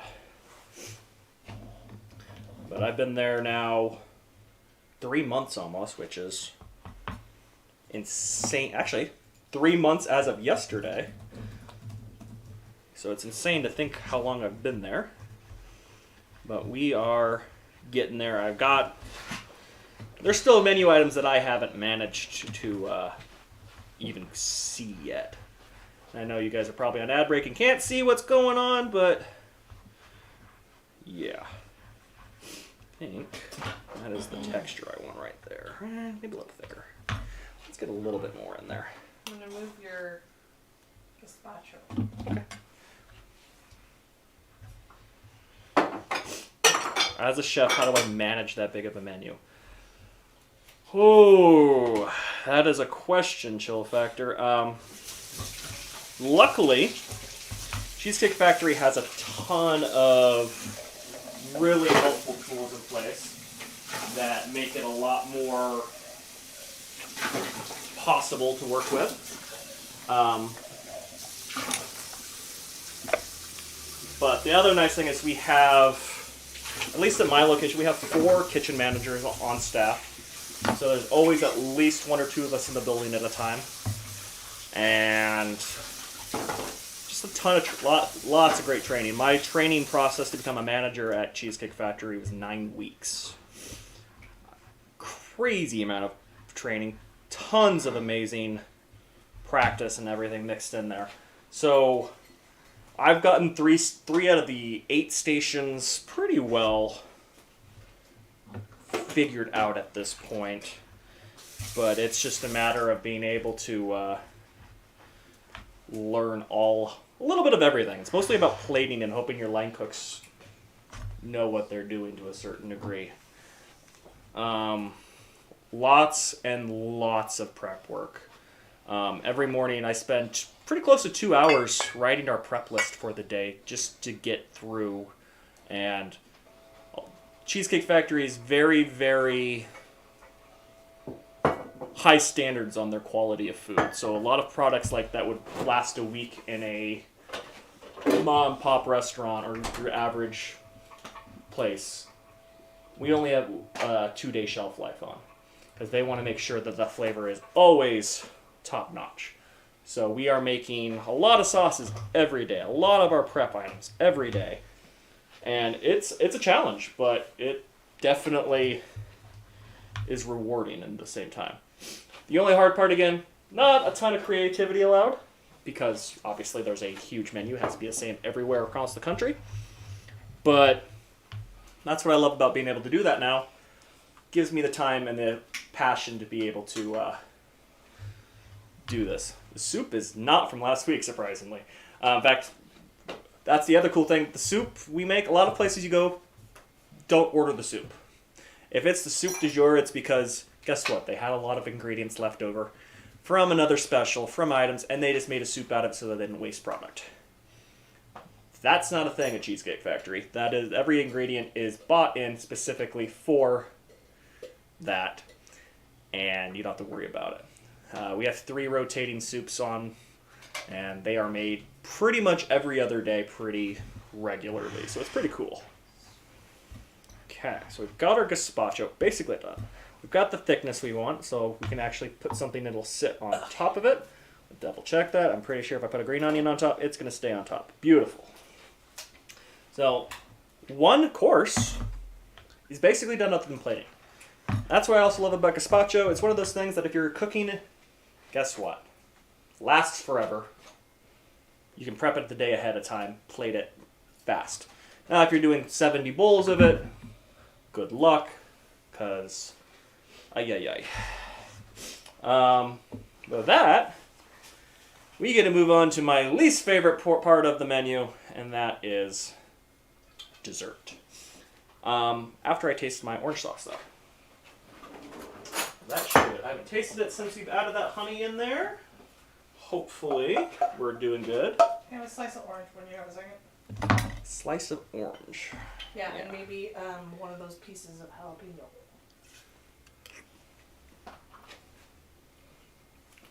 Yeah, exactly, chill factor. Being able to have something set aside, don't have to worry about it. You can prep a few days ahead of time and be safe. Makes everything better. That is delicious. I'm very happy. Still has that little bit of... It's a little bitter on the end, but it's still good. Yeah. So normally, like, if I was doing a creme brulee for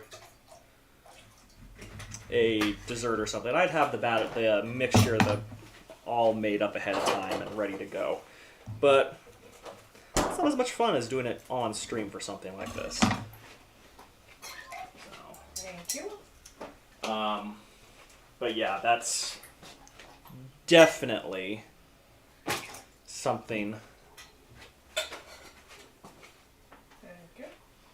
that is perfect for doing a menu like this. Or a menu in general. You always want to have something ready to go in your back pocket. That way you can focus on the inevitable mess-ups and disasters that are gonna be there, because guess what? There's always something. What is the knife brand I use professionally? So, I've actually got 3 brands of knives sitting here in front of me. I tend to go with Japanese brands for the most part. I like the sharpness they hold for the length of time they hold. German knives tend to get a little sharper, but they say you have to hone them more regularly. So, I stick with a lot of my Japanese styles. Like here, I've got a Shun, just our Shun utility knife. It's basically what I use for a paring knife instead of using a paring knife. All the fun stuff. Always stay sharp. I only use it for a couple little things here and there. I've got my Miyabi. That's just my general knife I use for my chef knife. All that good stuff. Does all my vegetable work. All the fun stuff. If I am working like with some more heavy meats where I'm having to worry about bones and all that stuff, or cutting through tougher objects, I'm going to use, honestly, a cheap Mercer knife or something like that. Something I can get sharp but also is not as delicate. Then I've got my Global, which I love the boning knife of. I have the paring knife floating around as well, but I've always loved this boning knife just because of how flexible it is. It can literally bend almost to like a 45-degree angle, so you can get into some tough, crazy stuff. Misen knives aren't... I've used Misen knives, actually. They're pretty solid. I've had some good experience with them. One of my sous chefs used to have a Misen, and I enjoyed stealing that from her on occasion whenever I didn't have my knife around.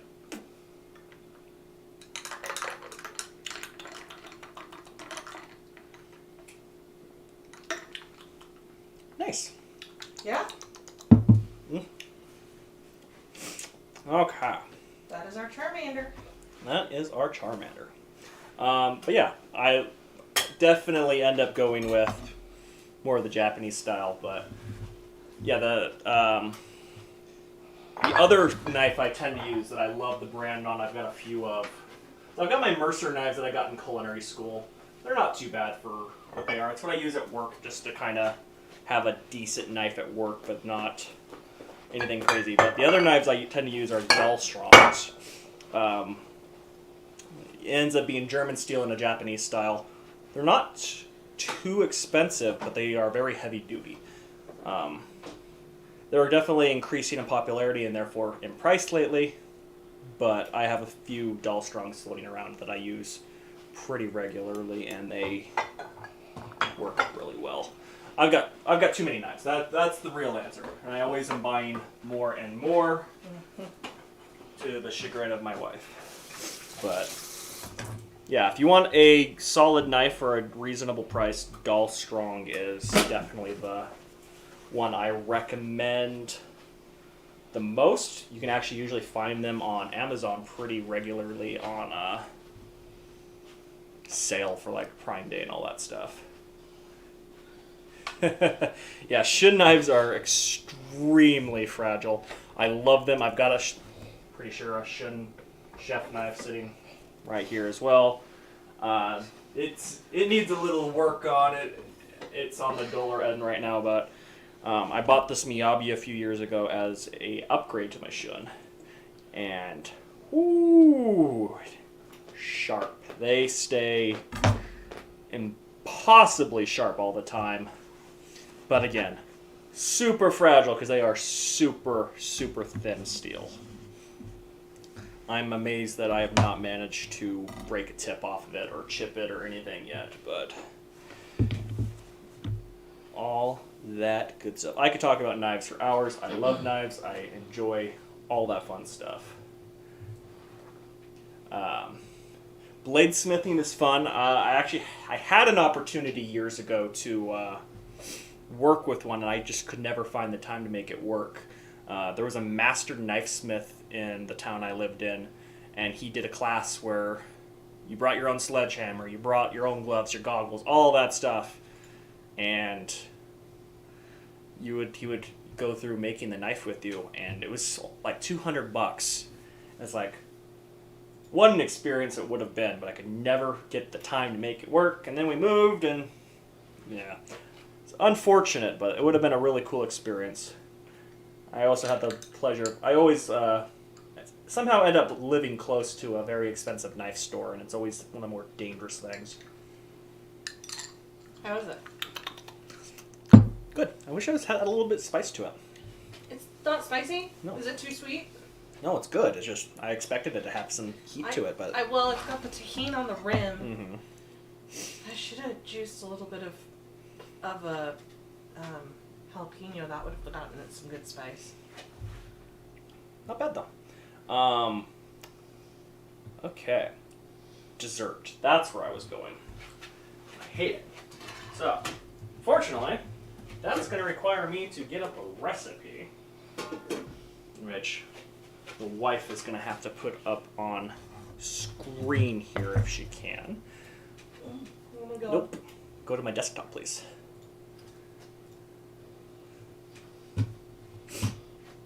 Dancing, dancing, dancing. There is a folder on the middle of my screen that says recipes. I hope there is.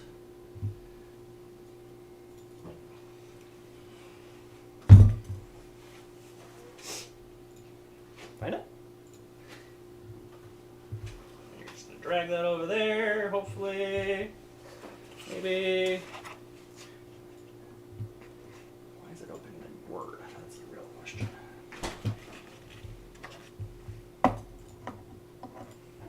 Technical difficulties. There it is. Beautiful. Okay. 3 eggs, 4 eggs. Okay. So, we are making our creme brulee with peanut butter and chilies in it. Okay, again, I really wish I had gloves. Do you want? No. Yes, but no. You just want to complain about it. I just like complaining about not having gloves. Okay, we got all this stuff. There's my liquid measuring cup that was sitting right there. The wife is stealing things from me. Huh? It's my wife. Let's just start with none of these are yours. Uh-huh. Because you don't usually cook in this kitchen. You don't. Heavy cream, 1 cup. Okay. Chili. Do I have instructions on... Scroll down, please, on that? Pretty sure I do. Look at that. Beautiful. We are actually going to increase our oven up to a lovely 350 now. Boop. 1 cup of heavy cream. This is my wife's favorite thing right here, our dessert course.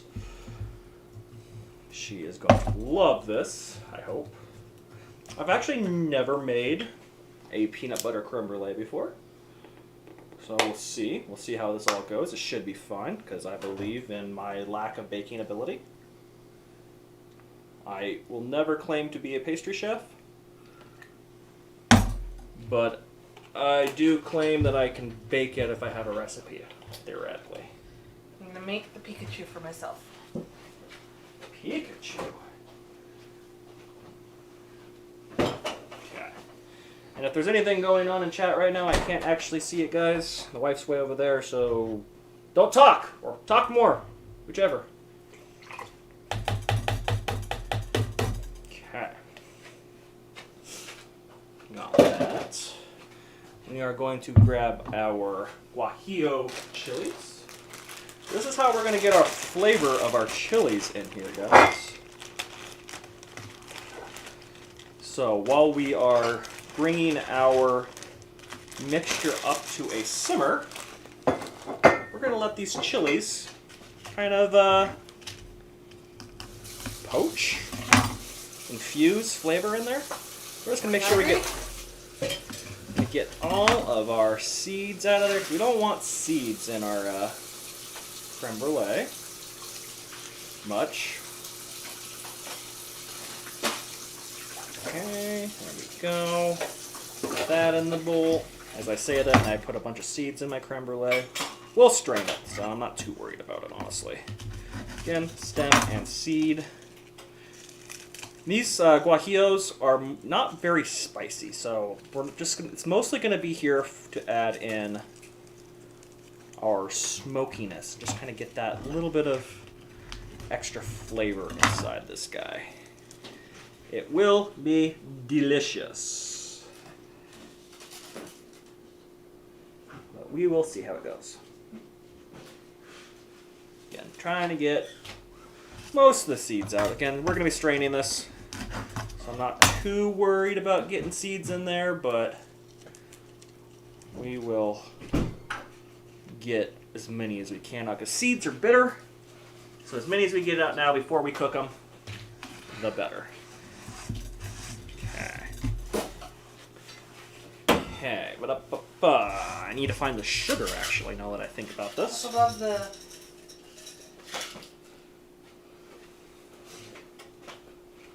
That's flour, not sugar. There we go, there we go. Ugh. Okay. Beautiful. I'm going to sneak around behind my wife so I can scroll through some recipes here and see what you guys are all up to. Guajillos, yeah.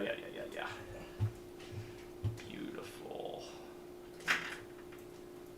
Okay, let me scroll up on the recipe. Sugar. I have to put it up. Yeah, we're doing some delicious guajillos. I use them a lot, honestly. For just about anything that involves any Mexican cooking, any kind like that, they work as a great flavoring. Whenever I make like Mexican rice, I will I'll rehydrate some guajillos and turn them into my liquid for my rice. Tamales. Simple tamales. You can make a delicious like salsa roja with them as well by rehydrating and pureeing. But they do some fantastic flavoring. Okay. Our sugar. Again, not a pastry chef, but luckily, you don't really need to be a pastry chef to make creme brulee. It's one of those dishes that has always been intimidating for people, but it's really nothing too complicated.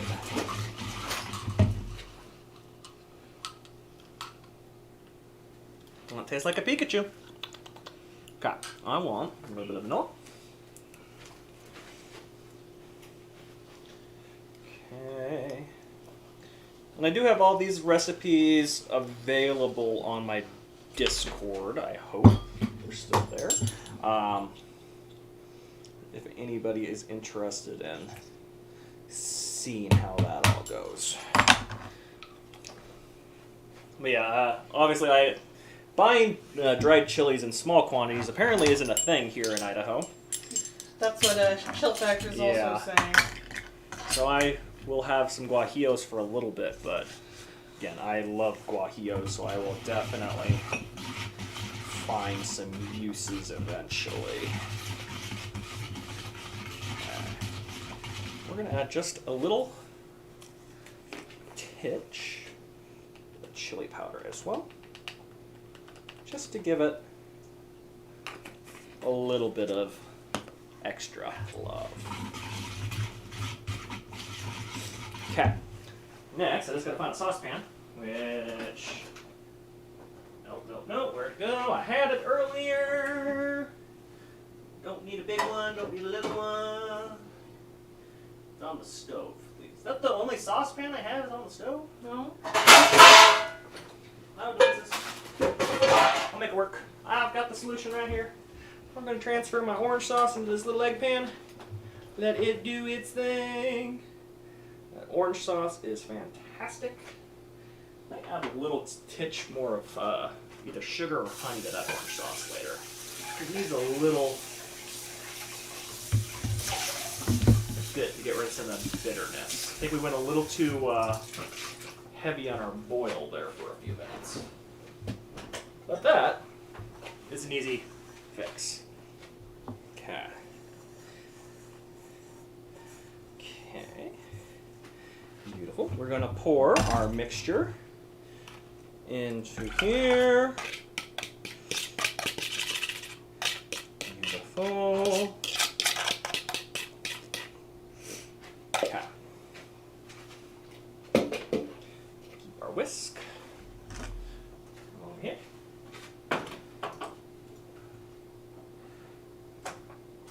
Now, the only tough part about creme brulee is you do not want it to come to a boil, especially with that milk in there. I like using half and half because it's a little more forgiving than using whole milk, but still can be a little on the fragile side. You never want to bring milk to a boil because it will curdle. Also, since we're doing this, we don't want to get it too hot because we're going to be tempering our egg yolks into this. And you don't want your sauce to get too hot when you're tempering because then you're just going to end up with scrambled eggs. Cottage cheese brulee. You got it, chill factor. Save the whites.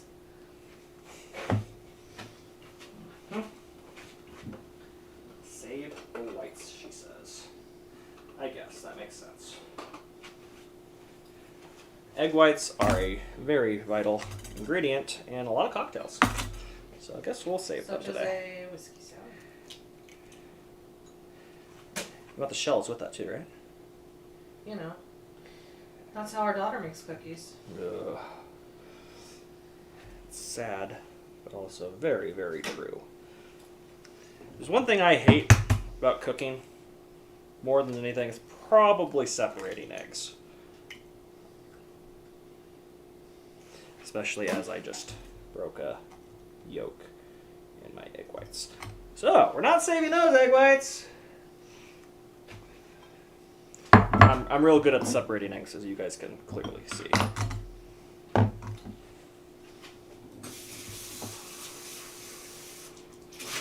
I've had to do my fair share of egg separating for, honestly, a lot of things like creme brulee and things like that. And it is one of my least favorite things to do in large quantities. I do not recommend. Okay. Beautiful. I used to do, we had chocolate mousse on our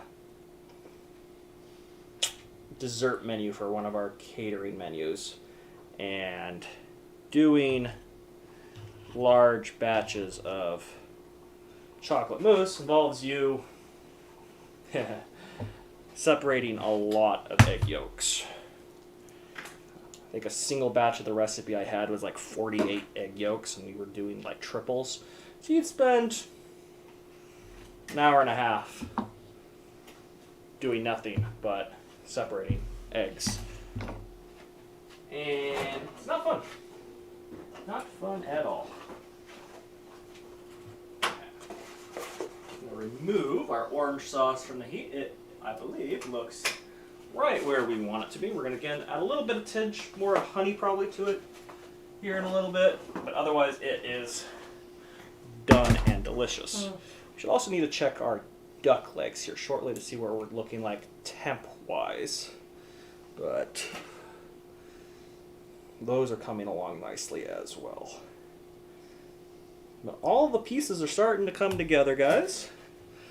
Again, imagine what we're doing right now, but multiplied by 50 for like doing a dinner like this. And you kind of start understanding the craziness that is a chef. You start having to do a lot of weird things and a lot of annoying things in large quantities. Peeling potatoes on a Navy ship. Oh, yeah.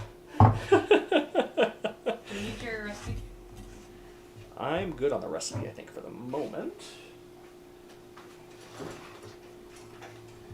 Okay. We are coming along very nicely here. Give our egg yolks a nice little whisk. So we're going to bring that milk mixture up to about 165 degrees. That way it's hot enough to do all the stuff it's needing to do, but it's not too hot to curdle our eggs. So we're going to do something called tempering, where we're going to take that hot mixture, we're going to add a little bit into our egg mixture here just to kind of bring it up to temp, and we're going to add that back into the pot and whisk, whisk, whisk, whisk, whisk, and then we are going to sift out all the lovely other stuff that's in there, including some of the seeds from the guajillos. The guajillos are going to come out, but we're just going to get that little bit of a subtle flavor in there. At that point, we're also then going to add our peanut butter into our mixture. It's going to be, I believe, a quarter cup of peanut butter. We'll make some deliciousness on there.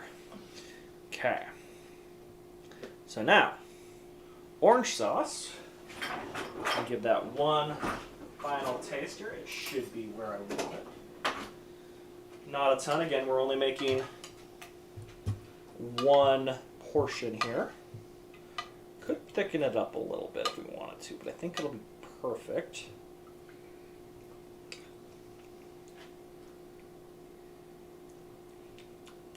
It's got a nice heat to it.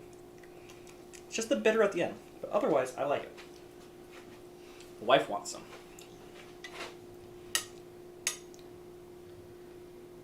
Better not spill orange sauce on my computer.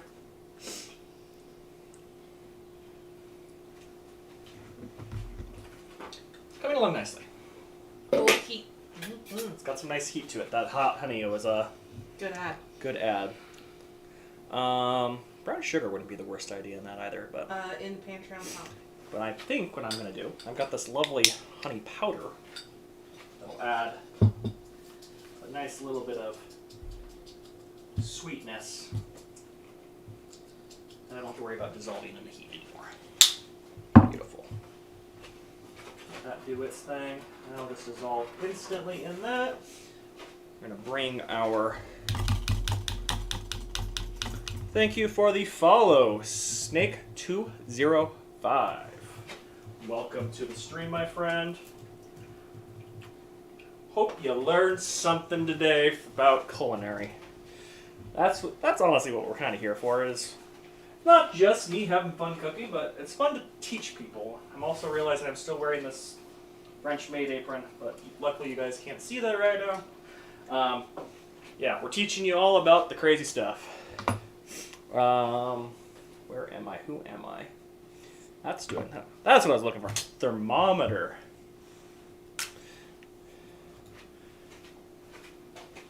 Okay, get a nice temp on our cream mixture here. We still got ways to go. We're only at 75. We're aiming for 165, and that is Fahrenheit, my friends. Cause yeah, Celsius and I don't get along. You think by now I'd probably learn the different conversions for that, but nah, what's the fun in that? I'm also sneaking beers and cocktails all over the place right now. Oh. Alright. Where are we? There are 3 different glasses of drinks in front of me. Ooh. What? 1, 2, 3. Oh, Woohoo! just finish off the damn Bulbasaur. I thought it was a Squirtle. Whatever the hell it is. Okay. So, that's going to come up to temp. Duck is looking good. Actually, that's the next step. We got to get the duck and check it out of the oven here. It should be looking pretty delicious right now. Again, we're doing a very, very quick confit here. Smells amazing. Looks pretty amazing too. We're going to give this a quick temp.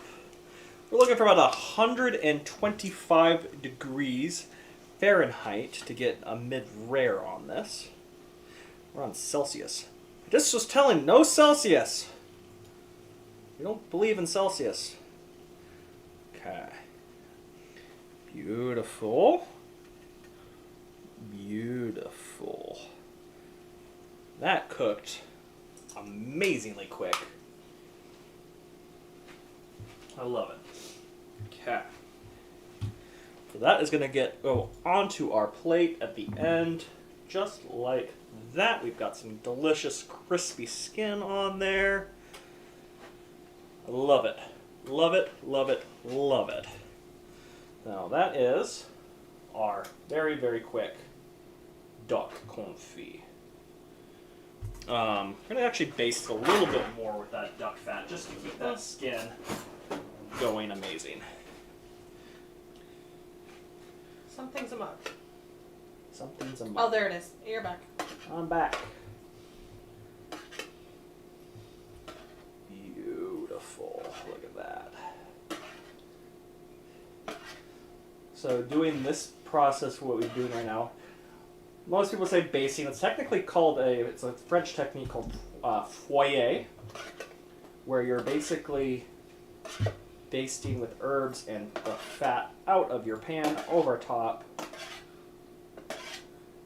That way you're keeping everything delicious in here. And the nice thing is with the duck leg like this, when we put it on the plate, we'll be able to get some amazing height on our dish. I think we're going to set this on the dish whole like this, but put the leg bone sticking up, and I think we'll get a beautiful presentation. But we got some gorgeous duck fat in that. We'll probably actually use a little bit of this duck fat later when we are cooking our duck breasts. Okay, beautiful. I'm going to go back now and find my thermometer wherever I just put it down. How did I lose a thermometer that quickly? Aha! Gonna double check our cream mixture for our brulees. See what our temperature is looking like. Should be getting up there a bit. Beautiful. We're at 105 degrees right now.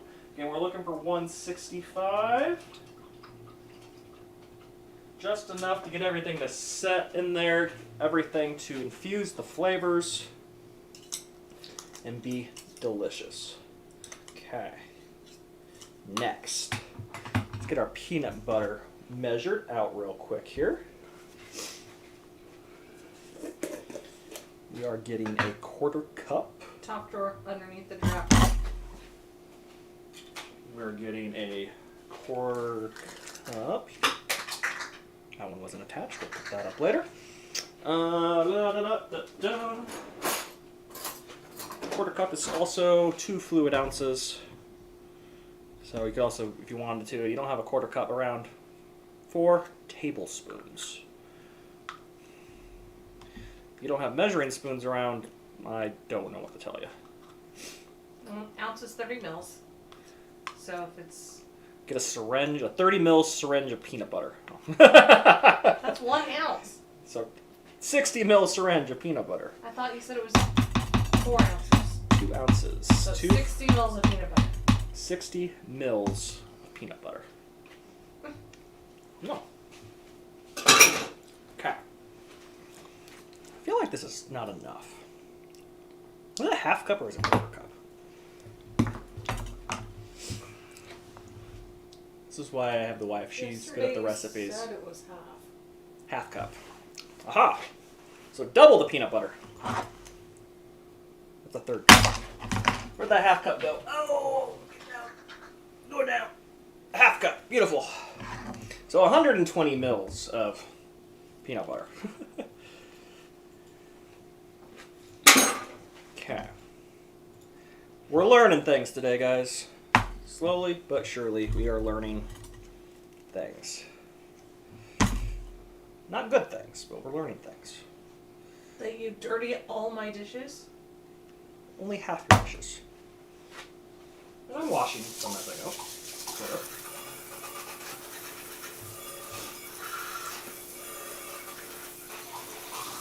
But guess what, guys? This is why you should sign up for HelloFresh today. They do a lot of the work for you, and you don't have to do as many dishes. How's that for a sentence?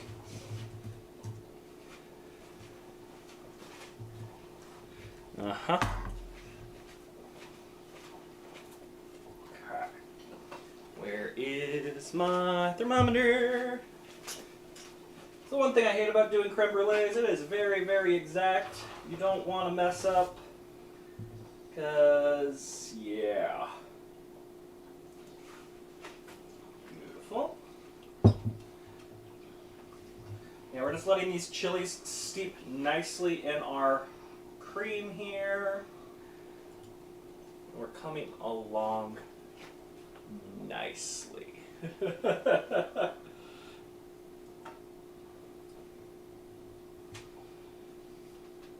actually really excited. I ordered my first box of whatchamacallit, HelloFresh today. I'm excited to see how it kind of works out.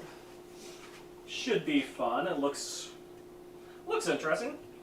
Well, that's the one thing. A lot of times I get home from work after working 12 hours in a kitchen. I don't want to do all the crazy cooking work. So if all I have to do is throw it on the stove, amen. Because the nice thing is I get to eat a lot of food at Cheesecake Factory. I get more free meals than ever eat. But even I've only been there 3 months now, and I've already eaten through most of the menu. And I can only handle eating so much of that food as regularly as I eat it. It's delicious, but man, a lot of it is very, very fattening food. Zucchini and tomato flatbread. Okay, so we're just going to temper our eggs right now just by adding Yeah, decent tacos. amount of our cream mixture in here. Okay. Then we're going to wipe the sides so we don't burn things. Beautiful. We're going to come back over this one, back to our stove, and we are going to whisk our egg mixture back in here. And we're going to make sure then our heat is down so we are not going to curdle our eggs. That is the last thing we want to do, is have scrambled egg creme brulee. Because that doesn't sound very appetizing, right? Okay. Beautiful. My whisk just went for a run. Okay, where did that strainer go? There's my strainer. We're going to let that sit. We're going to let it heat up a little bit on the stove. Not, again, hot enough to curdle our eggs. Scramble them, I should say. We're going to rinse the strainer out really quickly so we can strain everything out. We want to keep getting that flavor of those chilies infused into our mixture. It's coming along nicely. Hopefully. Yeah, creme brulee. Yeah, something like that, Joe. Look at that break earlier. Okay. Oh, also we gotta add our peanut butter in. Almost forgot the important part. I got distracted. Oh no, where'd my spatula go? I don't know. We got a new spatula. Just to make my wife happy. We're using every spatula in the house. That's probably actually accurate. There's still one over here. Just one though. Okay. And not that whisk, not that whisk, not that whisk, this whisk. What happened to my nice whisks? That is your nice whisk. No, it's not. Did you check the dishwasher? What are you doing? Oh, my pan. I'm not scraping the bottom much. Okay, got our peanut butter in there. Again, making sure we're not letting this get extra hot. Who's talking? Who's making things, saying bad things over there? Oh, Joe is awesome. Puns are not allowed in Gnome streams. Unless I'm making them. Okay.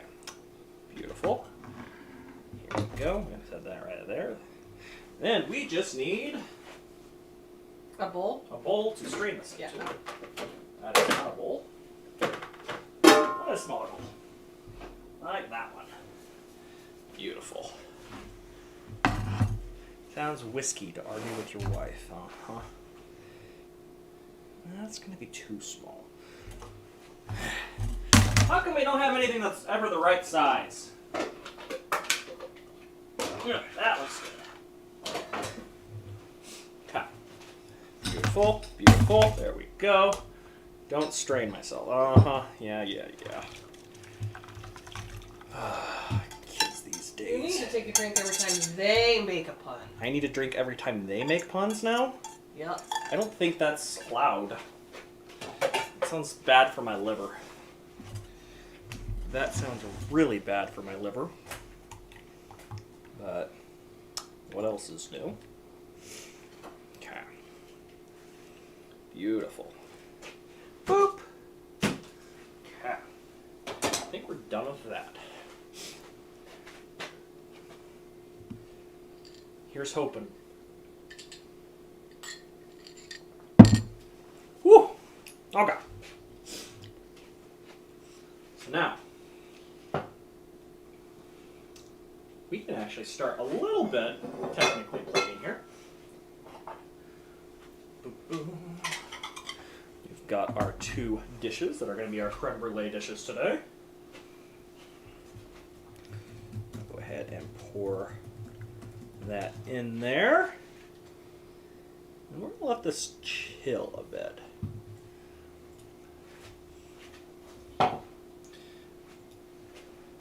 Okay, I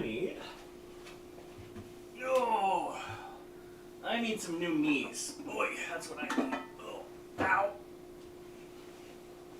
Okay.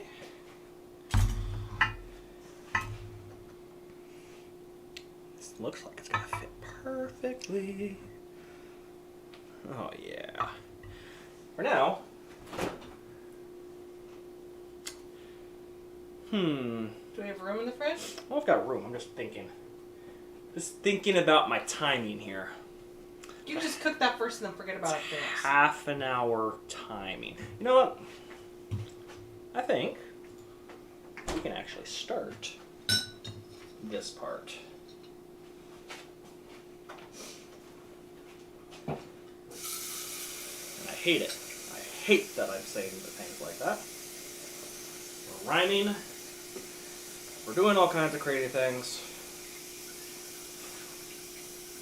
Next thing I think I'm going to do, I'm going to start the fried rice.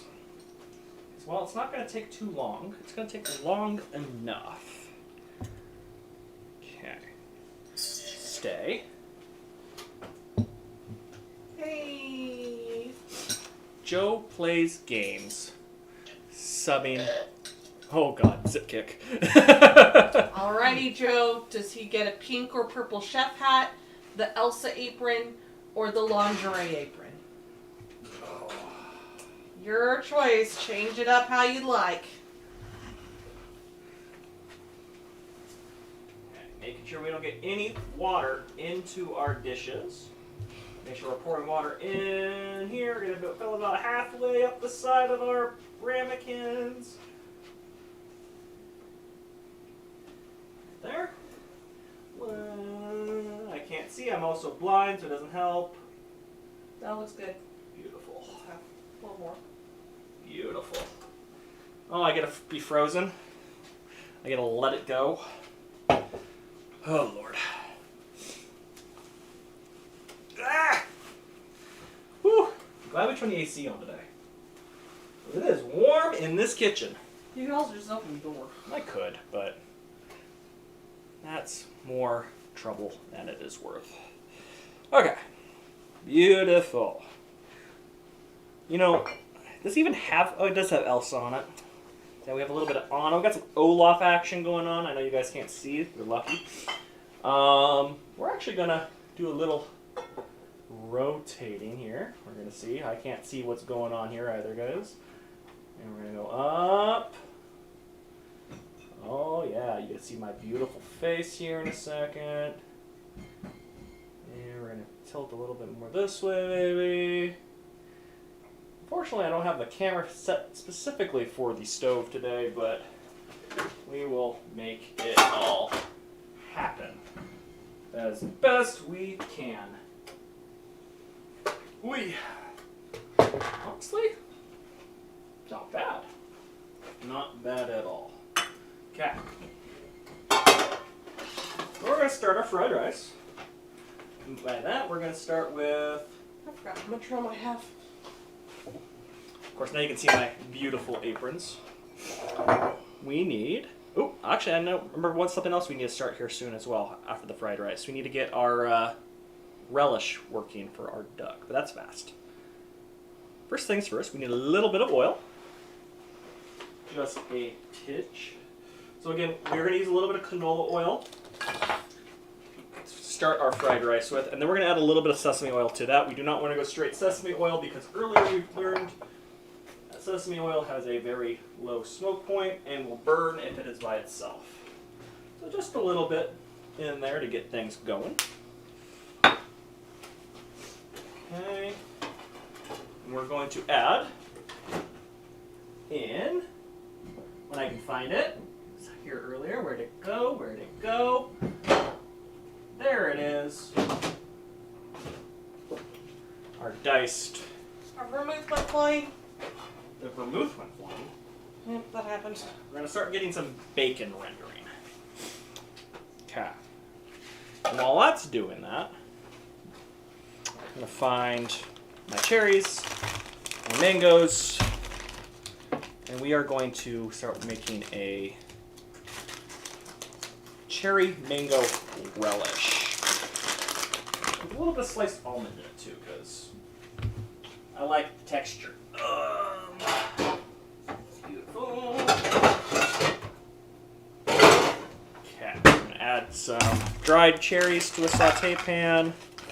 We're going to get some dried mango to a saute pan. We're going to give it a quick little julienne though, because we don't want the big giant chunks in there. And I've already moved the camera, guys, so you guys can't see my beautiful knife skills of julienning dried mango, but I promise you're not missing much. Ugh, as it's very tough. Go figure. Okay. Well, all we're going to do with this is we're going to rehydrate these vegetables with a little bit of rice wine vinegar, just to make them sweet and... Did I say vegetables? Yeah. We're going to rehydrate these fruits with a little bit of rice wine vinegar and make some delicious relish. Is that a good word for it? It's the word I'm going to use for it. Kind of a weird word for it, but it's going to work. Okay. Right now we're going to render our bacon. Pork belly. Could not find a good slab of pork belly, so I ended up with some thick cut ends and pieces bacon that'll work just as well. It's going to be delicious. I realize I never set a timer on my creme brulees. I probably should do that. Wherever my phone is, right there. Beautiful. Let me see here real quick. Timer. I'll go 25 minutes. I'll go 20 minutes and see how it looks. Beautiful. Beautiful. Okay. Bacon is starting to render. Let that do its thing. What? I'm hungry. So don't stand in my way. You'll get food faster. Jeez. I'm going to add some of our ginger to this pan with the bacon rendering. I'll get some nice flavor in there. We're going to add a little pinch of chili flake in there as well. You guys haven't caught on, I love spice. I love the heat. I love all of it to get us some great flavor in there. Goes great with our alcohol. Okay. Beautiful. Yeah, we're going to let all this bacon render down and get delicious.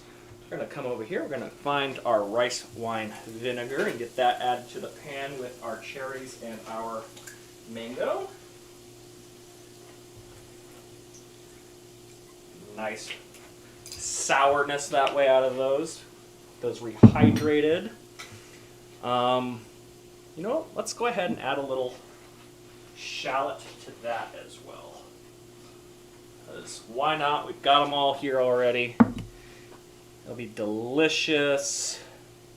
got the greens, we've got that. So after this, after we get this fried rice done, after we get this relish made, last thing we have is duck and plating, guys. We're coming along quite nicely. Followed by cocktail. Followed by cocktails. Ah, beautiful.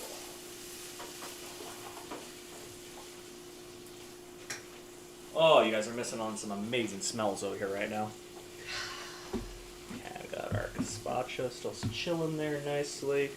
Actually, a little bit of rice wine vinegar in the gazpacho would probably go a long ways too, but we'll worry about that later. Okay. Got our pork rendering beautifully. So again, this fried rice is going to sit underneath of our duck. It's going to be amazing. It's going to be delicious.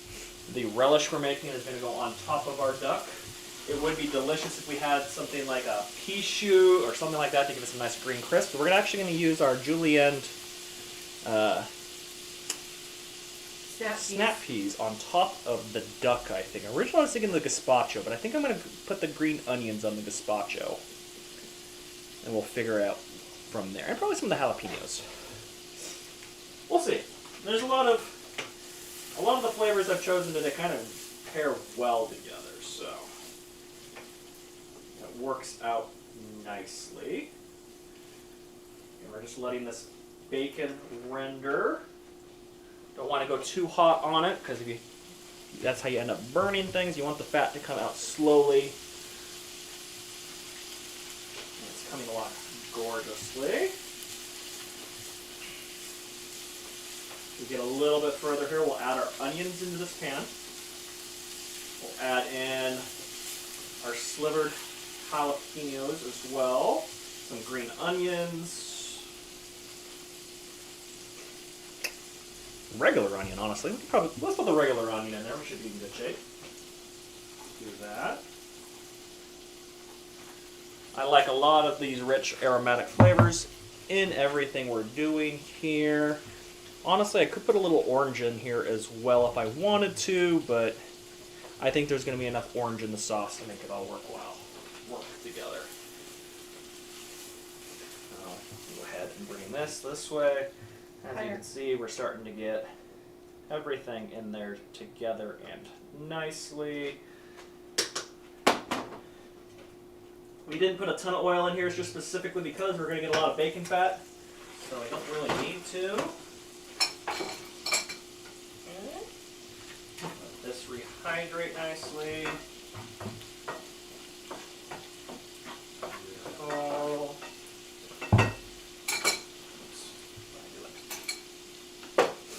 Okay. And while we're doing this, if anybody has any questions, this is the best time to ask. We're just kind of starting to put our final touches together here to really make this dish, this meal come together. Do you think they do duck l'orange on HelloFresh? I doubt it. I wish. If they do, it's probably a huge upcharge for duck, but that would be pretty cool to see. I mean, it's a nice thing. Duck à l'orange isn't really a super time-consuming thing by itself. It's when you start throwing all the other everything's into this to make it happen. Like, if I just wanted to serve duck à l'orange, I'd have been done an hour and a half ago. But we want the fried rice. We want all the desserts and other good flavors. This is not a happy spatula, I don't think. Toss it.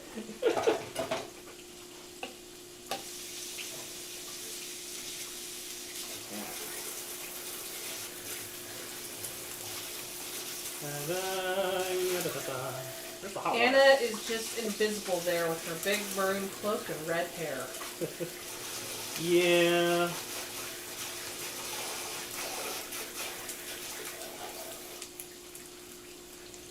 Is that a comadre?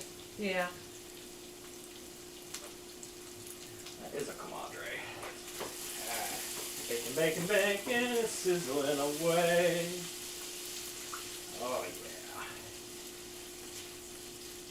Beautiful.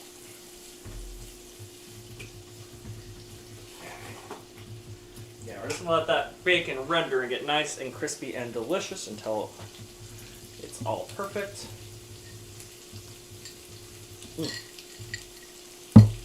Okay. Let's see. Am I forgetting anything? Probably. We do have our gochujang sauce. We'll meet here in a little bit. Make sure to get that all opened up. This gochujang makes the world go round. For you guys who don't know, it's a Korean red chili paste.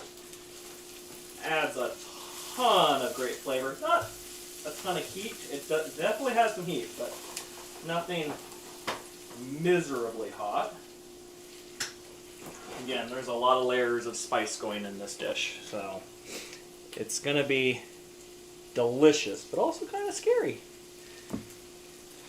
Speaking of heat, we're going to add a little pinch of our jalapeno in there,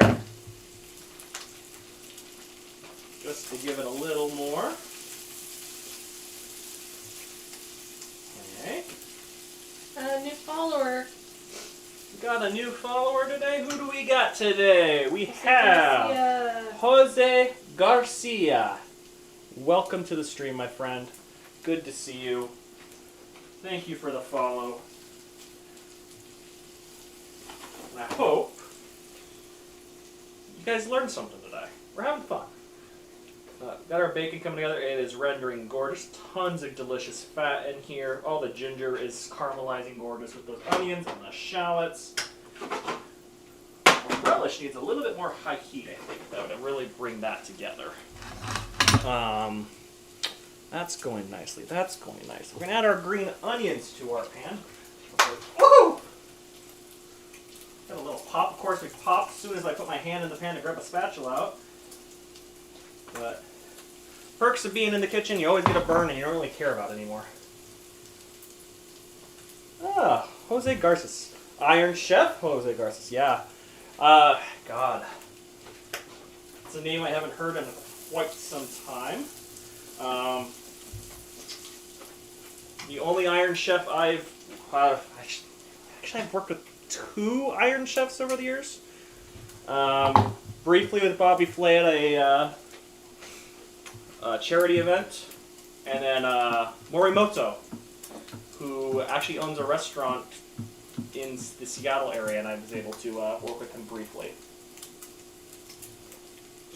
So, always fun thinking about Iron Chefs. I know what that means. Oh, don't drink more Charmander. Here we go. We're coming together beautifully here. Lots of crispy deliciousness. We're at a point now. We're going to add our rice into this. Fantastic chill factor. Yeah, I worked at the one there in Bellevue for, again, not charity event. Morimoto is a fantastic chef and person. I love him. Yeah. So now we got our bacon all rendered, all our aromatics in there. We're going to add our rice into the pan here. Again, we're using rice that I cooked off last night. We always want to use chilled rice. You don't want to use fresh stuff because it's going to be still way too starchy and it's going to just clump and be disgusting. So we're going to just make sure our rice gets added in here. It's cold, it's day old, it's been sitting in the refrigerator overnight. It is perfect for fried rice. Looking amazing right here.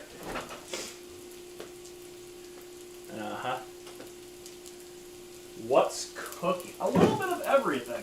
So fun fact also, chill fact, I used to actually work at Microsoft as a chef there, so I'm very familiar with that whole fun place. Right now, sir, I can't catch your name, I'm very... Careleker? Sorry, I'm blind. We are cooking up a bit of bacon fried rice here for our duck dish that we're making. We're making duck à l'orange today. Now we're also doing some bacon fried rice with our duck. And it is coming along gorgeous here. Add a little bit more green onion here for color. and a little bit of delicious flavor. Me, Microsoft kitchens are alright for what they are. It's a compass group, crazy things, but worked there for a while. Cool people, good chefs. I actually worked with a certified master chef there for a while. He tried to keep me there, but not at $11 an hour. Beautiful. We're gonna add, usually fried rice, I'm gonna put an egg in it. I don't think I'm gonna put an egg in this one. I think it's gonna have enough. Actually, no. Yeah, I'm gonna add an egg. I've got to do an egg, I guess. I've got one egg left in this box. Why not? But yeah, we're doing a 3-course tasting menu today, sir. We're actually in the process of doing our final bit of work here before we start plating. I still have to cook the duck still. But we are coming along nicely with everything else here. We got our fried rice coming along. As you can see, it's coming deliciously here. We're going to add a little bit of soy sauce to this in a second. And a little bit of black pepper, I think. Relish. Gas. It's kind of almost a gas streak to a certain degree. We're not going to blend it. That's going to sit on top of our duck. Give it some acidity, some sweetness, some flavor. Got our fried rice. We're just going to add a little bit of soy sauce too. We're going to then also add a little bit of that gochujang in there.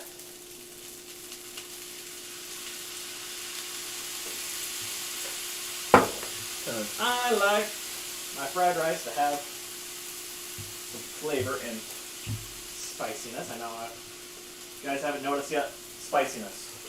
And that's the thing though. I'm not going to do a ton of overly spicy stuff in here. I want the spice to kind of build and have different flavors kind of mixed in there. Because spicy's easy. You can make anything spicy, but you want to be able to eat it and actually taste everything.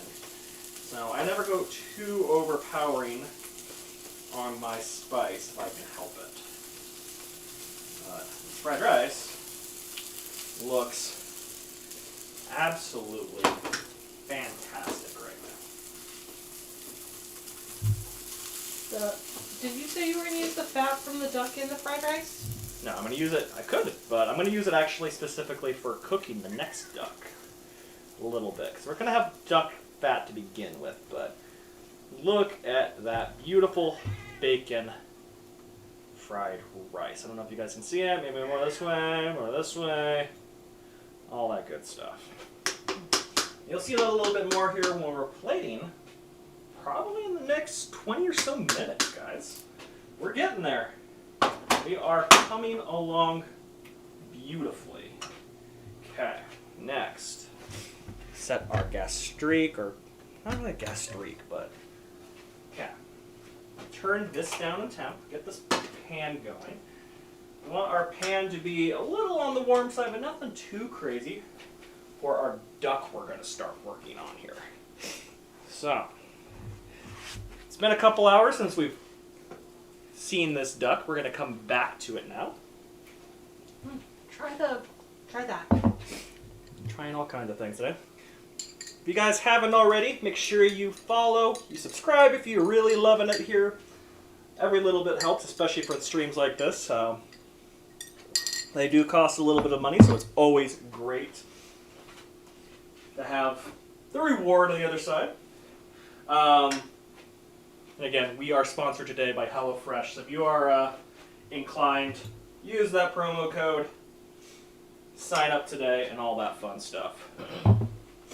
Here we are. We're coming back to our beautiful duck, or in French they would say canard. I'm going to grab a bowl here. Beautiful, right here.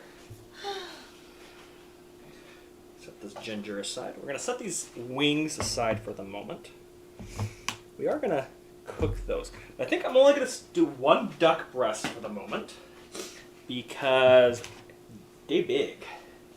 What are you going to do with the rest of it? Cook it later. Why didn't you just do it now? Because I don't have a pan big enough to do both duck breasts in it. So, how's that for an answer? Sounds like we need to go shopping for pants. We do need to go shopping for pans. I will never say no to that.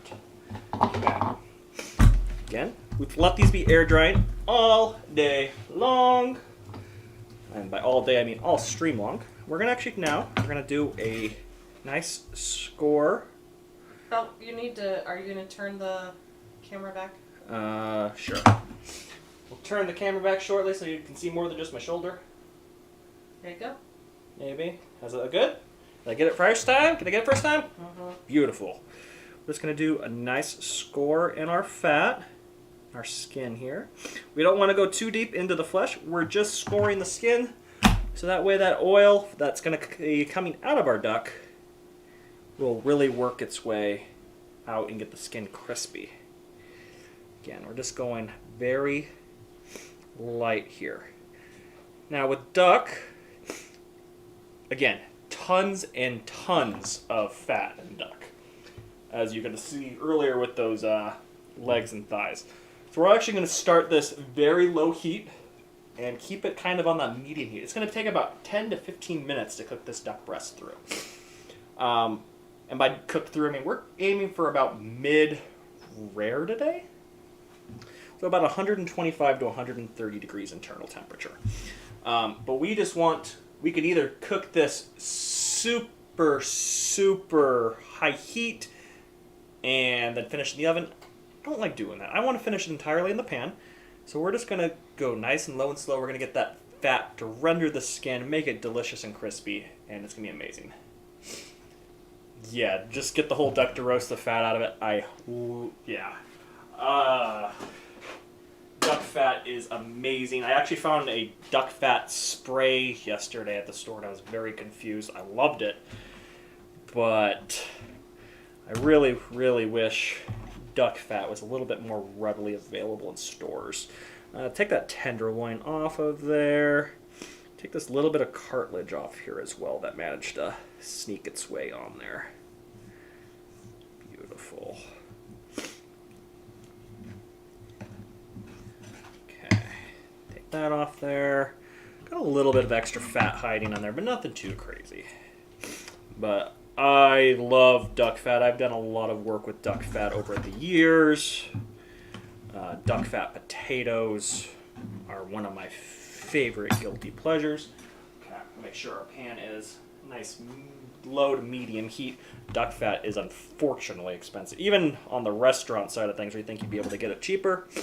No, COVID raised the price of, well, everything but duck fat. Lord. Lord, did that get expensive. Okay, so now we're going to season our duck. Again, we're just get that nice salt on there.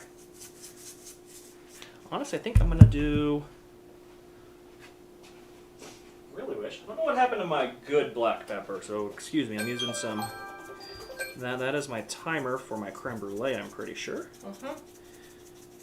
Gives me 2 minutes to. Beautiful. I would love to use some fresh ground black pepper, but that's more work than I'm willing to put in preparing today. And there is our duck into our hot pan. Okay. What's that in your stock? Sure. My stock. Beautiful. Okay. And here, I don't know if you guys can probably hear that sizzle. That fat is going to render extremely quickly. I need a dry towel to check our creme brulee here. I don't think they're set yet, but they're going to be getting close. They are getting very close. Probably have 5 minutes left on the creme brulees. Then we'll let those chill before we do our final garnish and tasting on that. And of course, the best part about creme brulee. Okay. Woohoo! So again, we're going to let that duck just slowly render out all that delicious fat. Do its thing. Our fried rice is done. It is gorgeous. Our duck confit is done. All we have left on the gazpacho is the plate. So right now, while that's cooking away, we're going to actually start doing a little bit of organizing and cleaning. Because my wife loves that idea. When do you want me to make some cocktails? If you want to start making cocktails, now would be a beautiful time. Start with the fizz. Okay, we have about 10 minutes until this duck is probably going to be done. Gin, lemon juice. Do we have lemon juice? We do not have lemon juice. Okay. So we'll just sub a little bit more lime. We'll do lime juice. Okay. Grenadine. And the orange juice. Okay. Beautiful. I know. Really exciting here, guys, as we're cleaning and moving things around, but you gotta do it. That's the hardest part about working in the kitchen, is the fun that is called clean as you go. You wanted this one in the can of beef glass? This one is going in the martini. In the martini glass. So no ice. Okay. I'm gonna put the book away. Oh, I need an orange peel. That's easy enough.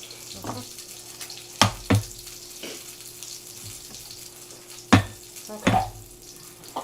I've never made this one before. This is going to be a new one, but it's a pairing that we are going to put with the gazpacho. So that's going to be the first cocktail we're making here. So this one's going to be a gin cocktail. I need my measuring. Your jitters. Yeah. So I will mention, guys, my wife is not a trained bartender of any sort, but she loves doing it and she's having fun, and that's what matters. Okay.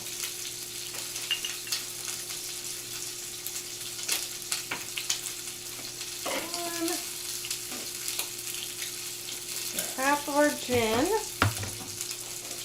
And then a half of lemon juice. Since we don't have lemon, we're going to go with our lime. Not a mixologist, but she's a mixologist. She has fun. And Okay. that makes me have fun. And then a little bit of grenadine.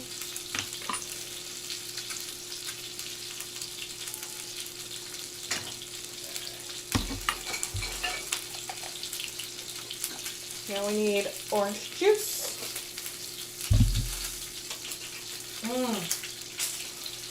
So our duck is getting beautifully crispy right now. It's gonna be amazing.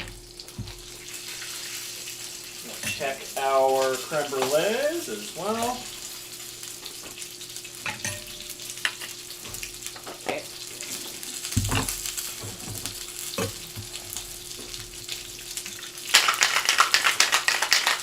Almost set.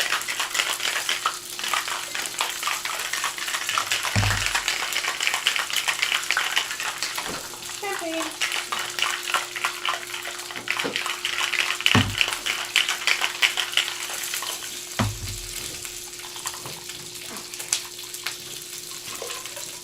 There we go. So, Texas Fizz. We're going to put this in our martini glass.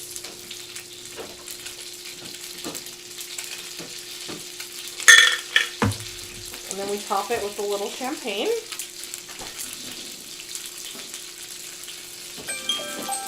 That was the timer for the creme brulee.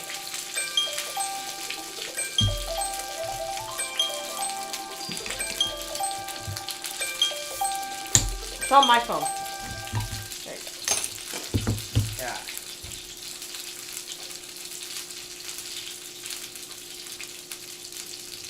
Beautiful. Then, can I use this orange? Yep.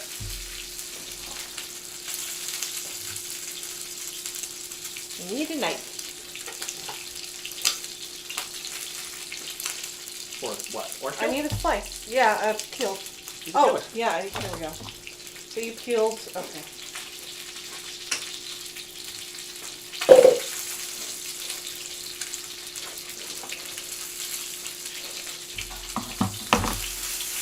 Okay.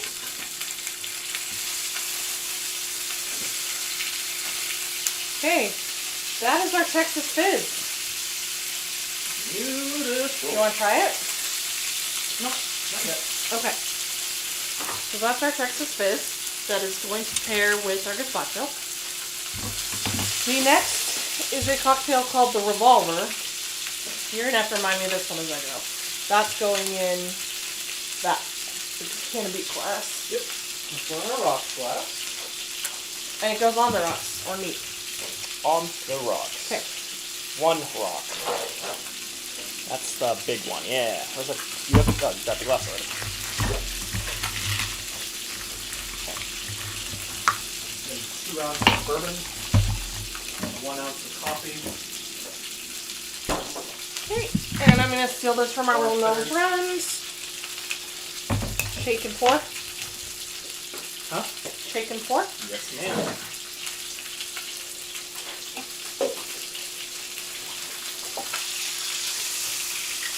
Alright. 2 ounces of bourbon.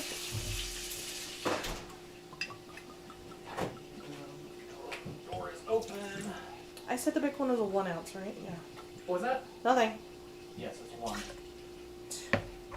1 ounce of coffee vodka. Yes, ma'am. Did I grab out the coffee vodka? It's not the Kahlua. You may not have grabbed it. I may not have grabbed it out. You talked with people. I grabbed the coffee vodka. She's grabbing the coffee vodka. I'm currently pulling the creme brulees out of the oven. Again, this is one of the most annoying parts of doing creme brulee is getting it in and out of the oven to be safe. They have set gorgeously. We're going to pop those in the refrigerator just so they have a chance to cool. I've popped the duck into the oven now. Just let it finish while I start doing all the other fun stuff. Okay, we're going to do 1 ounce of the coffee vodka in here. And you said orange bitters. Yes, 2 dashes. 2 dashes. They're over by you, next to the tahini.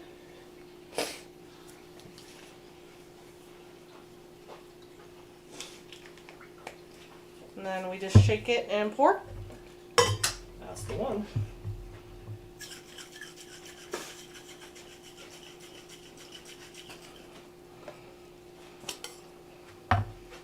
Okay. What was your garnish on this one? Oh, it was the espresso Well, powder. also a twisted orange peel would work really great. Okay.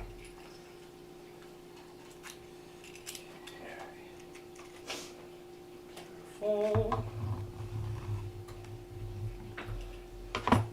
So, I think I can still make it work. Where's the espresso powder's over there?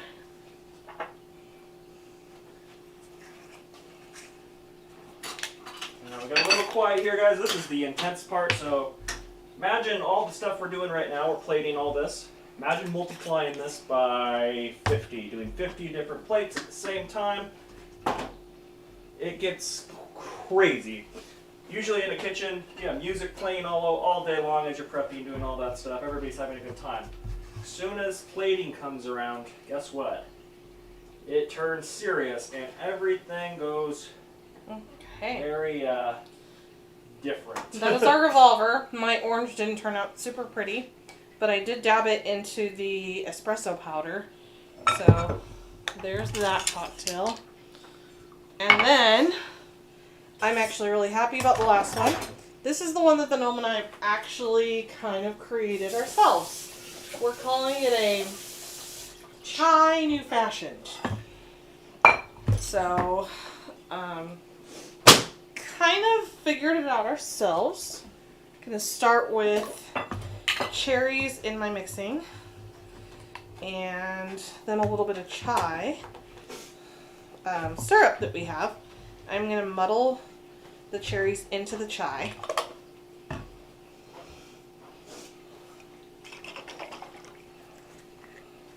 So I'm just going to put a titch in there. Not a lot, because I don't want it to be too strong. We liked it with the orange bitters, or the Angostura. Angostura.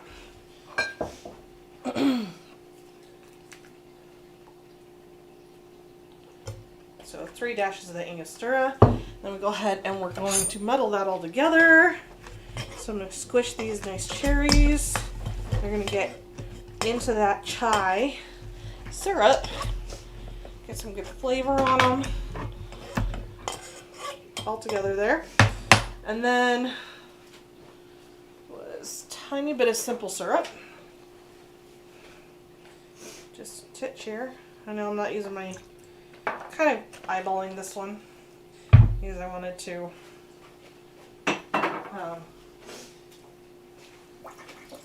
yeah. Little splash of water. Yes. Let me get my ice out.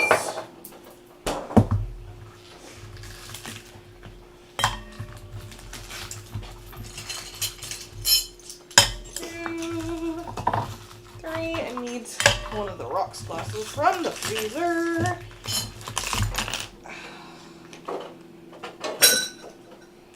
Thank you, sir. We pre-chilled these beautiful glasses here.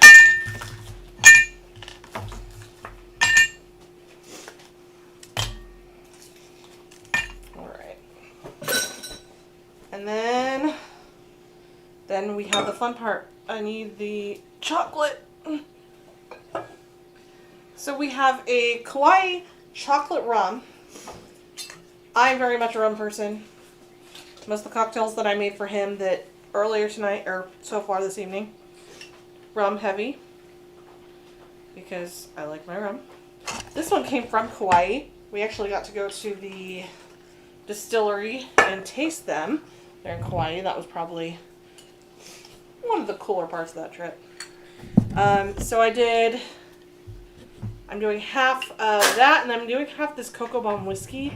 And this is from a distillery in Gig Harbor, Washington. So, I'm going to put all this together, give it my shape.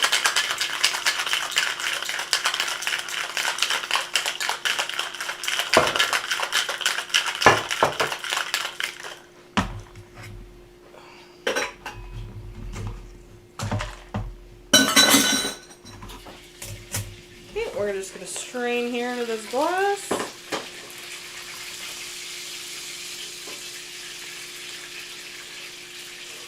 Alright. And that is our Chinese fashions. So these are specifically meant to be paired with, where'd my cherries go? Over there. By the bitters.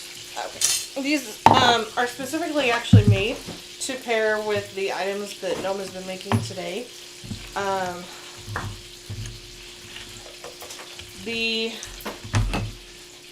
This one is much lighter, as you can see, with the fizziness, and the gin is going to pair really well with that cold gazpacho. This has got coffee and that orange that should bring out some of that flavor in the duck. And this, when we played with it last night, absolutely amazing and fantastic, going with the desserts, that peanut butter flan. It has some nice spice from the chai, but it also kind of smooths out. So these are going to pair fantastically with what we have. I've been kind of taking these pictures as we're doing things today, and I will. You're seeing at my fridge. Just a little bit. And then I'll make sure to upload those in the Discord later.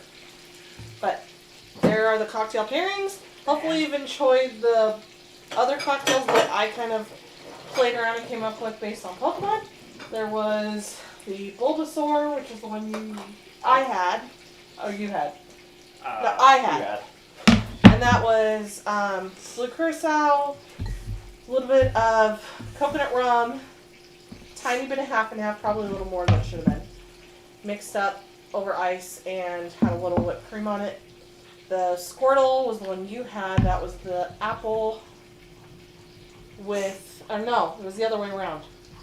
The one I had apple. The one you had the blue curacao and rum. I have them written down. I can get them later.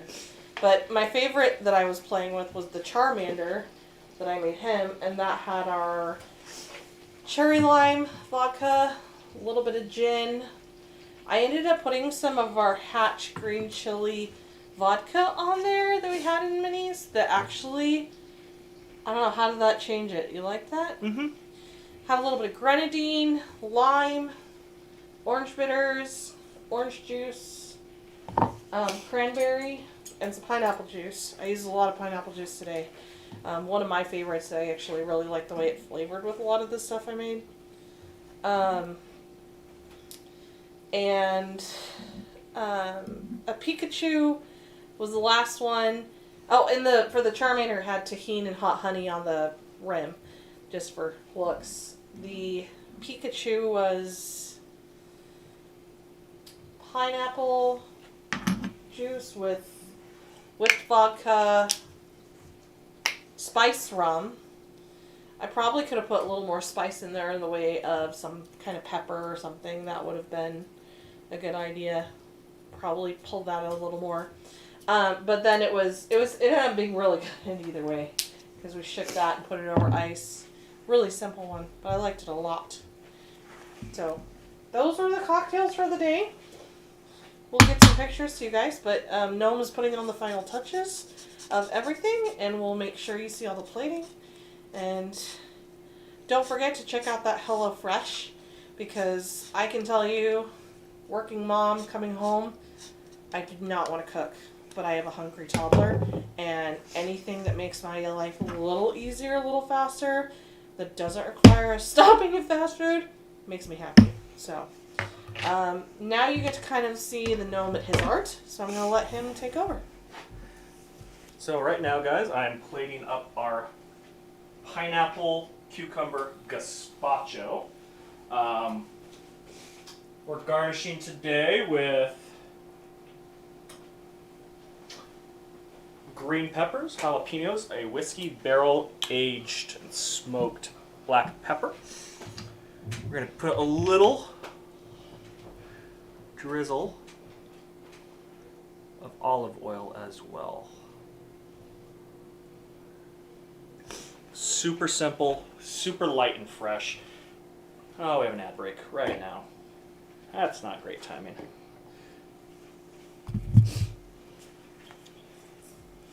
And then just you pinch salt on there. Okay.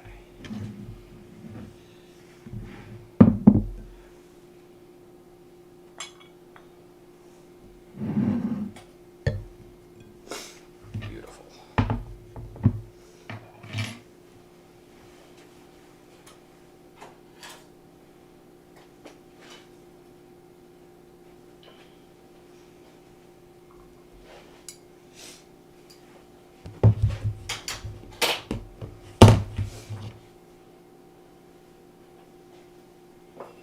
Take a look at that beautiful piece of duck.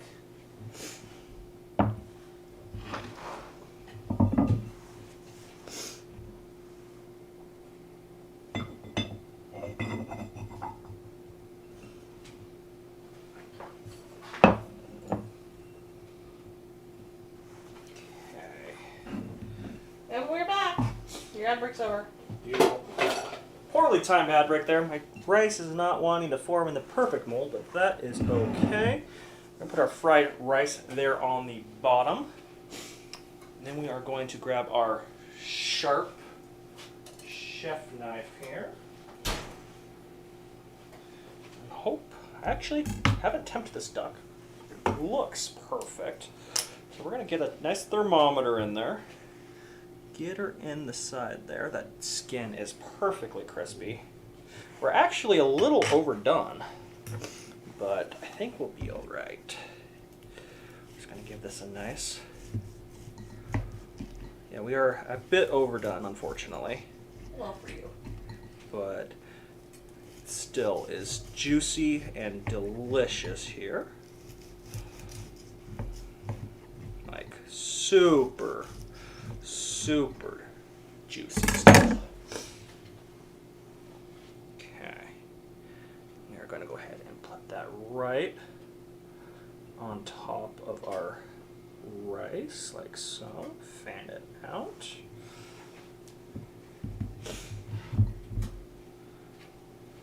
Ooh.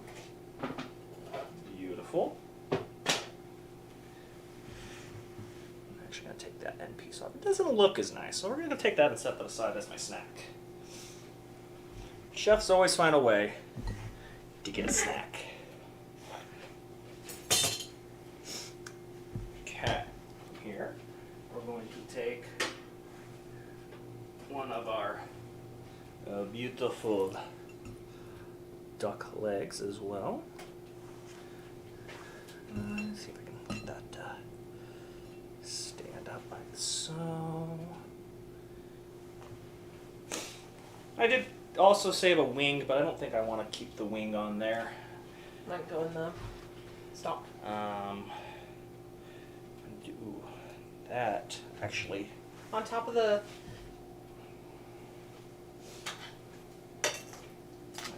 Turned into a bit of candy, which is unfortunate, but it's still amazing on there.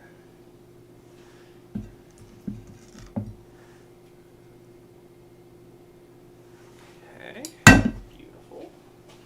Okay.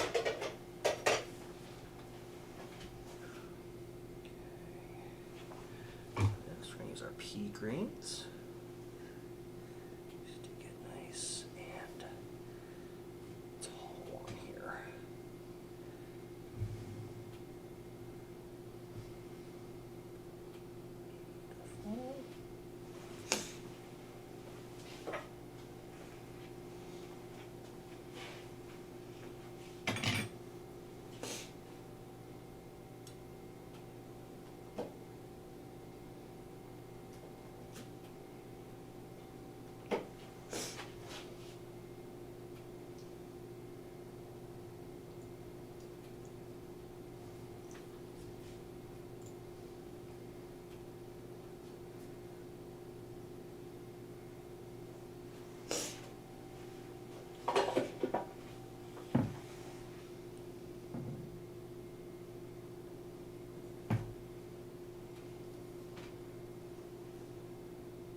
Guys, that is just a beautiful piece of food.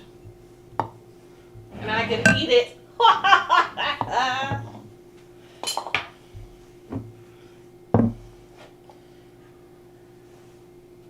Just a few green onions mixed in there too for a little bit of texture and color change. Beautiful. And there's the middle cocktail done with that one.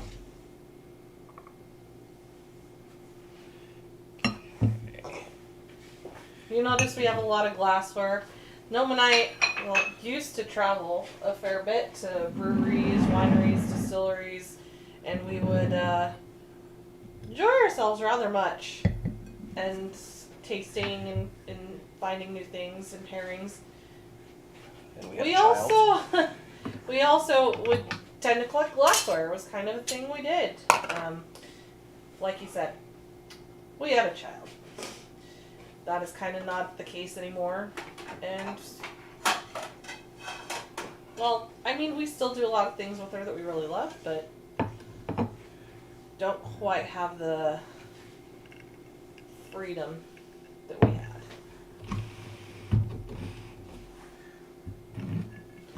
So that is a little bit out of view. That's fine.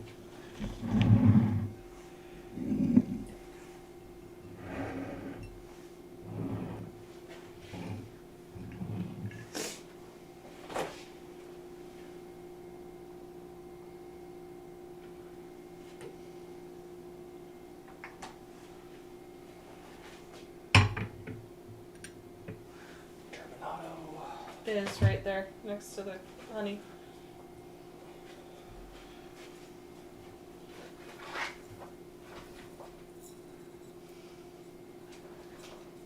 So I love using turbinado for my creme brulee. It adds a little extra nice, beautiful color on here. And crunch.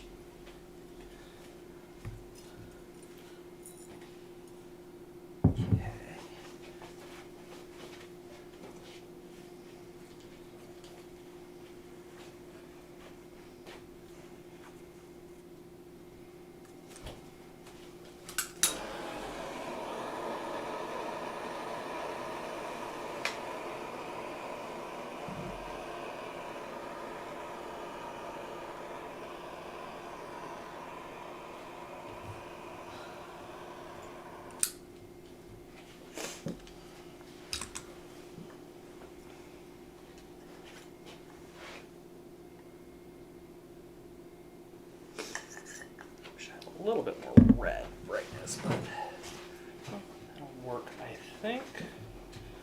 And I believe, ladies and gentlemen, we have our 3-course meal here.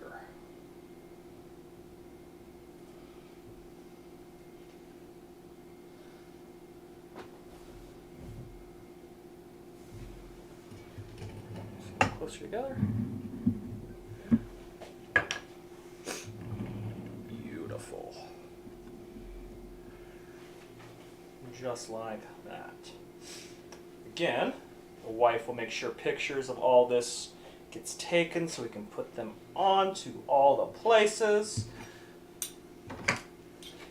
But as you can see, guys, we have now been streaming for 3.5 hours. 3.5 hours for 3 dishes. So next time you go out to that restaurant and taste what you're tasting and all that fun stuff, make sure you remember who's in the back cooking all that fun stuff, because it's a lot of time and effort to put in all those recipe dishes.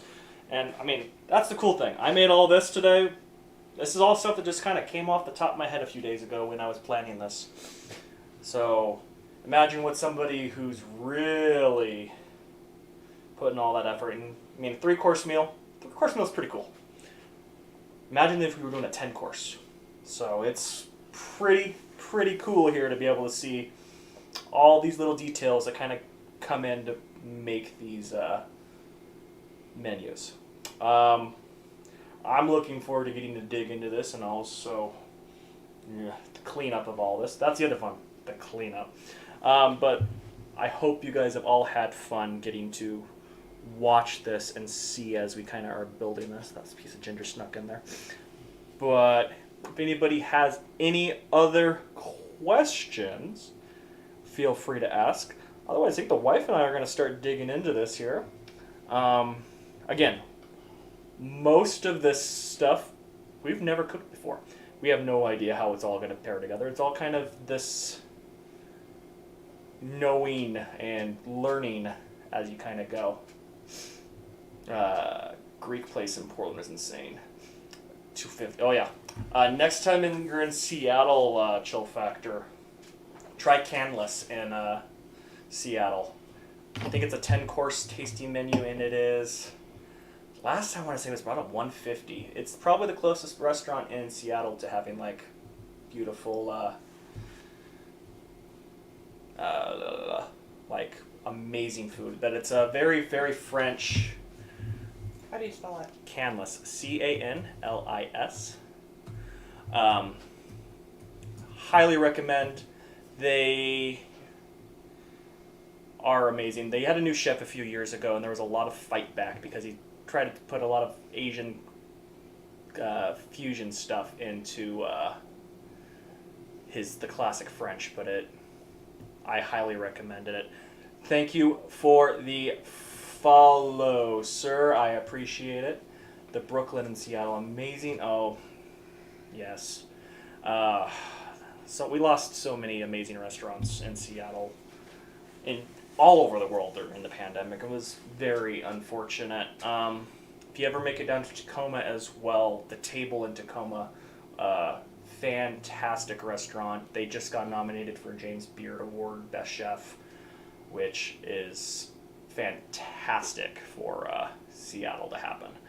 But yeah, if you ever have any questions on food in Seattle, Tacoma area, I know my fair share of it.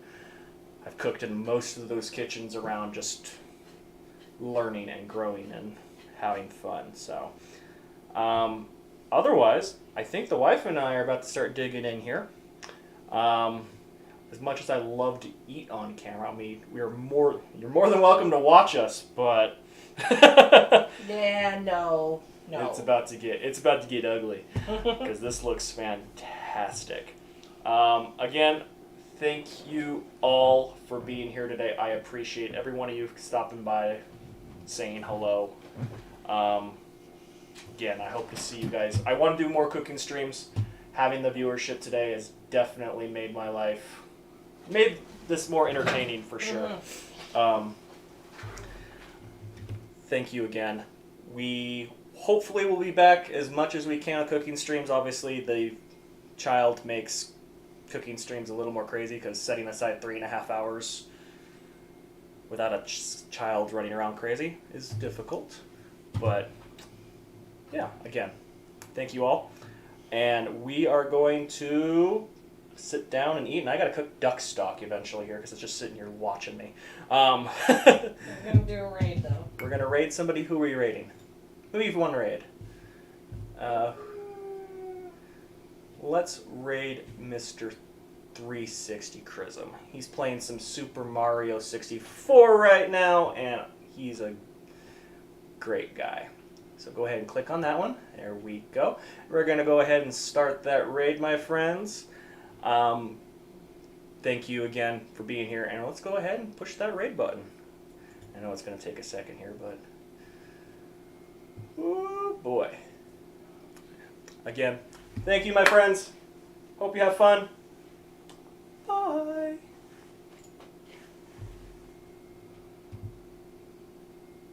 Hey, that's Spitz. Are we there? We're here? Where are we? We still there? There you go.